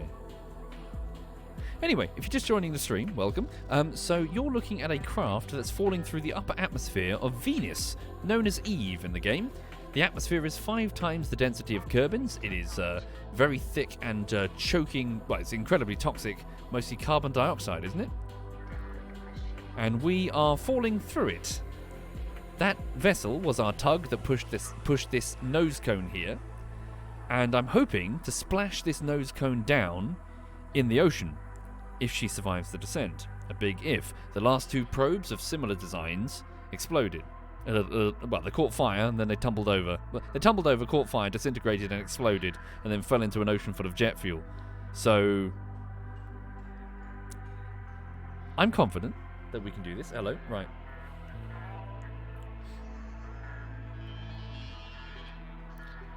Here we go. Yep. That fell over. That fell into a swamp. And this is what you'll inherit. What, the curtains? Oh. Alright. Oh, look at, there goes the Morales. Holy shit. So I'm not going to do a spin this time to see what happens. Here we go. Normand Cormelli? Cormile? Or Cormelli? Where's the I there? Normand Cormelli was the name of the composer. May he rest in peace. Yep, already quick saved. So if this goes wrong, I'll quick load, then do a spin. Right, are we going to land in the ocean? I think the answer might be yes. If I land on a speck of, like, a fucking island, I'm going to scream.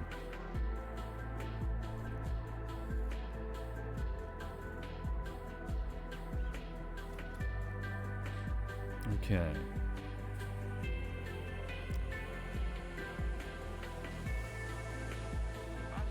So far, so good. Yeah, land in the lake. Bloop.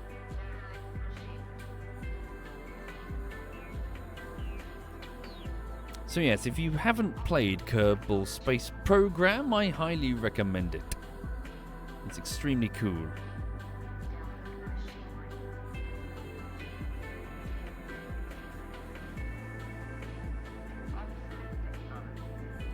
Here we go. So we're no longer orbiting, we are falling straight to the ground. So, without a spin, are we going to be okay? So she's gonna have to fight it again, see how she does. So I'm not gonna fucking touch it, I'm not gonna fucking touch the drogue chutes.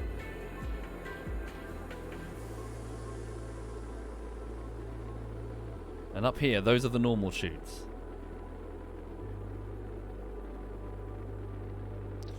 Okay, she's getting tossed around the... yeah. 63 kilometers, so... Thank you, the OG Boomer, or the OG Boomer. Thank you very much. And Jzudum P. Much appreciated. Thank you, both of you. Okay, getting bashed around. Oh, if I land over there, not in the water, that'll be frustrating. Okay, here we go. So, are we going to flip? 58 kilometers. Are we going to flip? Can Evelyn write it?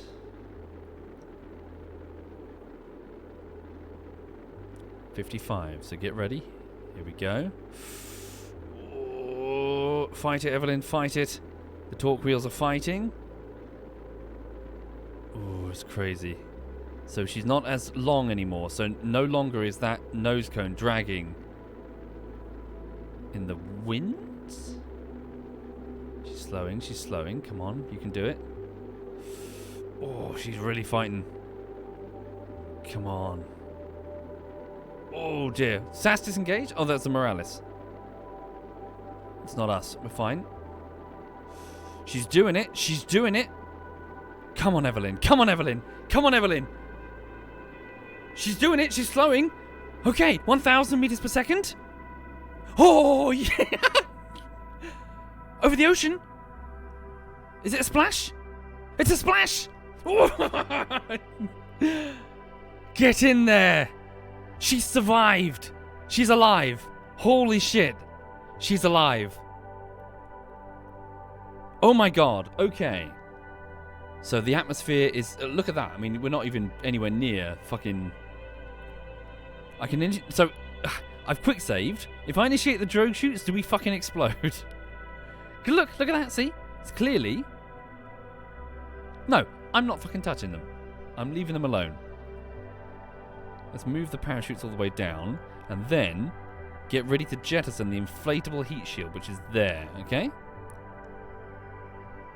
Right.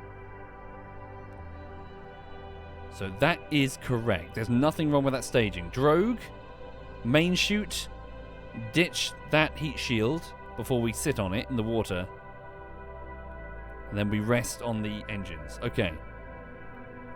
We're fine. 25 kilometers and falling. I'll quick save now for the last time. Maybe I should jettison the heat shield. Yeah, we'll jettison it now.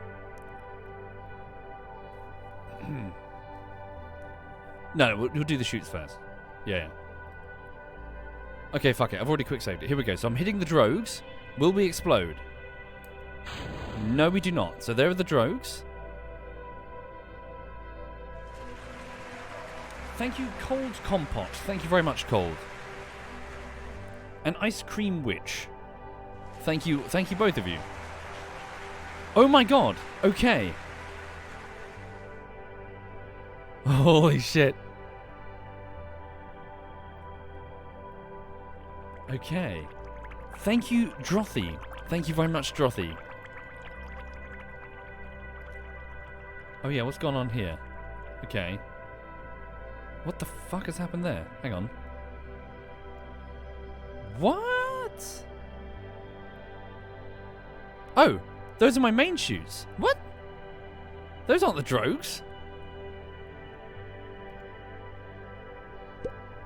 Yeah, the staging, something's gone wrong with it. Okay. Whoops. Right, so I've already quick saved it, so okay, here we go. So my next hit should be ditching the heat shield and initiating the vector engines. So we're okay. I've got control. She's still got SAS. She's 8.5 kilometers away from the Explodium Sea. Look at it. Okay.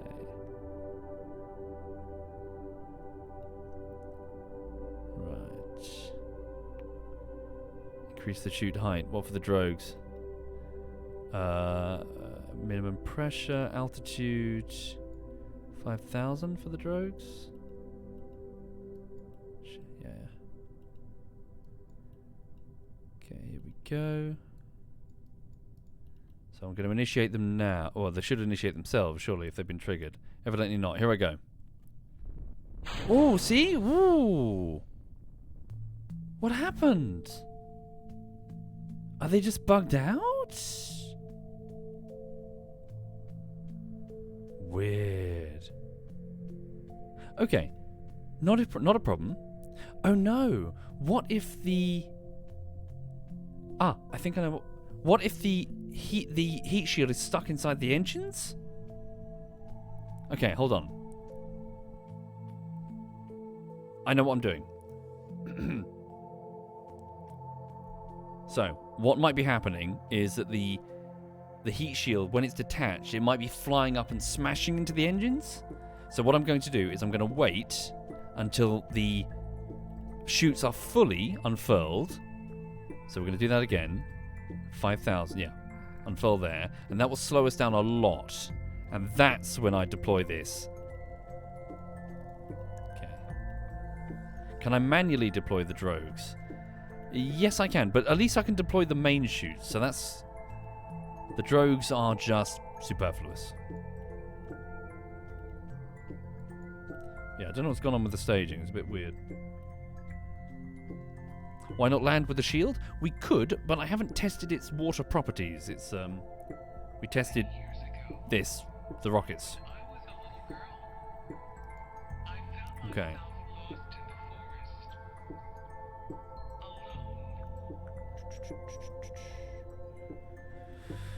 I can right-click and just do them individually here. Can I really? To trigger?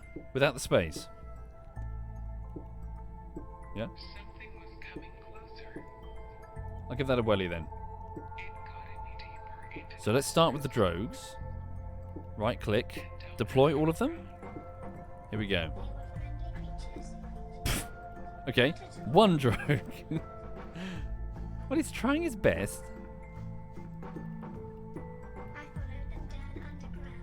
Right. Thank you, drogues. Alright. So then, let's get our main chute going.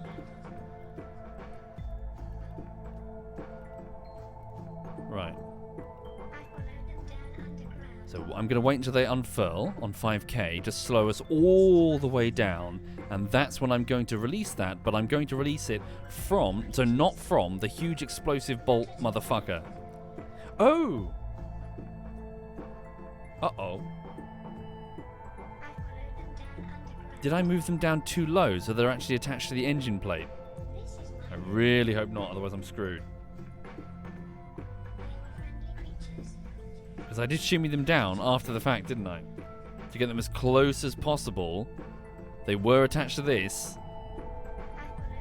Okay, here we go. So we slowed down to 10 meters per second. I'm going to quick save it now.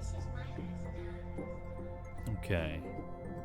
So decouple without using the explosive bolts. Okay.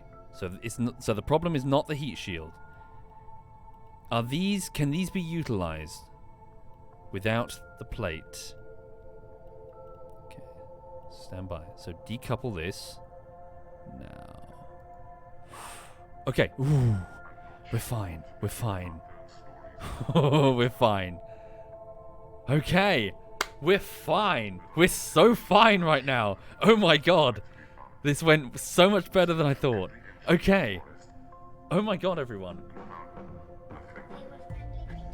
Yeah, quick save now. Oh my god! Like, I've landed on Eve before, but never with something like this. So before we end this... Oh, shit, the bed. What was that? Oh, it hit the ground. Hit the ocean. Before we end this, can Eve leave? I think the answer was probably going to be no. So just control expectations. But we can try it anyway. Sorry, can Evelyn leave? Okay, here we go. Whoa! Oh! What? I just sped up the time. That's all I did. I literally just pressed speed up time. I pressed no other keys. Jesus Christ. Okay. You can't do that on Eve. Okay, never speed up on Eve. Okay. Wow, this world is a nightmare. This world is an actual nightmare. Okay.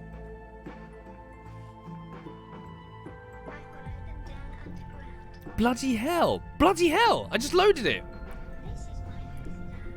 You're kidding. Quick load again. Oh no.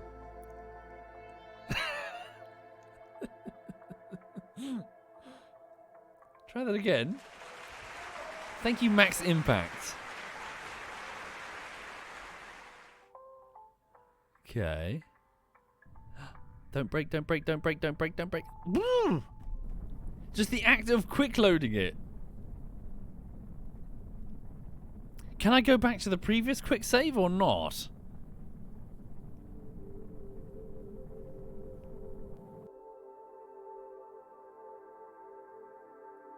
Pause after loading. Yeah? Will that do it? Alright, here we go.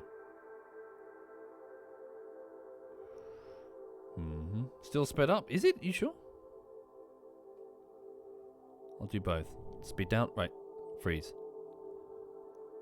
No touchy. Let it load. Okay. Are we good?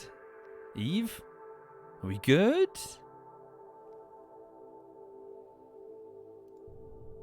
No, we're not. Oh, fuck. Oh. So hang on. Load save. Quick saves? Are they listed like individually? Quick save. Let's have a look. Quick save 1. There's lots of different quick saves here. But that's just because the default name of a main save is called quick save.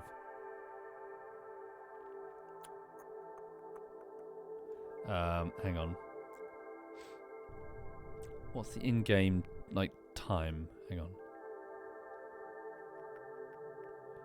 Load save. If I search for... Hang on. What was it called again? Terminal. Eve Terminal.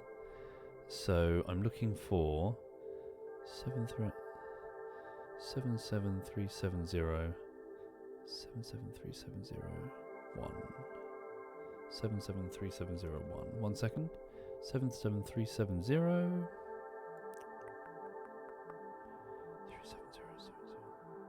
Shit. There's just the one quick save, everybody. God damn it. So I've got to go back to my last major save was Eve Terminal, so on the way down, like a half hour ago. Oh. Maybe pause after load, go console, enable God mode? Nah, that's fine. Hang on. Right. One last try, hang on. So is there a time pause, not just game pause? So when I load, I'm just going to... So, down to normal speed. Normal speed, normal speed. Okay. So we're down... So if I go here... No, just going immediately. Okay. There's Evelyn. Well, we got here at least. So tomorrow, what I'll do is we'll go through the re-entry again, knowing that we can do it, and then I'm not fucking with any fucking No time warping. None at all. And we quick save before I open the chutes. Oh god, I can't even quick save or... So what is God mode? Is it simple and easy? Hang on. Debug toolbar.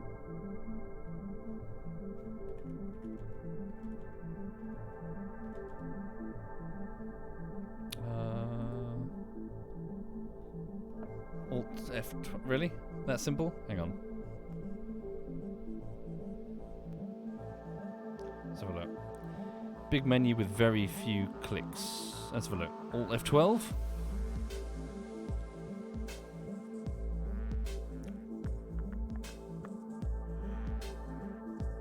So Alt F12 and then unbreakable joints and parts. Okay, hang on. Freeze. Alt F12. I see it. Okay, so debugging. Physics.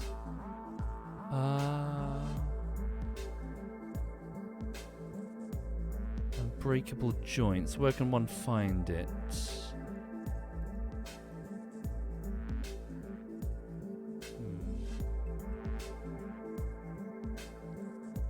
There's quite a lot of options here. Just trying to find it. Sorry. Debugging. Version info, Delta V.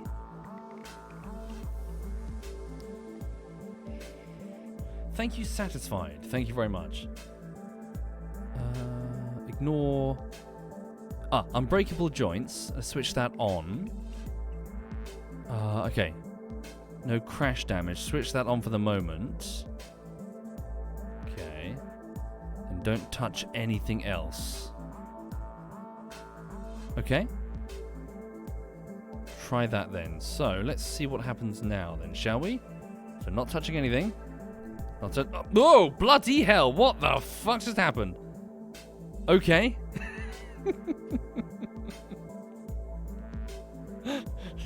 He's not liking it, guys. Eve is not liking us. Okay. We'll do this again tomorrow, I think. But still, we did it! Wonderful! Eve survived, sort of, for a few minutes before God destroyed her. Okay. Right. Thank you for watching, everyone. So I'm going to bog off. So thank you for being here. Hope you enjoyed the show. So please know that I'm working on this big-ass video essay still, I'm afraid. So it's made of 24 parts, and I'm trying to record soon parts 20 to 24, the tail end of the project. So the video essay is about a game called The Forest. If you can't wait, there's parts 1 to 18 linked below the stream. I finished part 19 on Saturday. I forgot to add the link to the thing below, sorry. But yes, so bear with me. A work in progress. Until then, I'm going to bed. Thank you again, folks. I'll be back tomorrow morning. Yeah, thank you, Satisfied, and Locks to Be, and Max Impact. Thank you, all of you. Let me have a look and see who's streaming. So, right now, in the ZF clan. So Tom is also doing some Kerbal space program. I'll leave you with him then. So Tom is the always very calm, very eloquent, and just very, overall very, very calming influence. Definitely. I'm sure he's not screaming at his rocket for not working. Okay. What? Motherfucker! He's on Eve? He's circling Eve. This motherfucker's circling Eve. He started the game like 2 days ago. Motherfucker!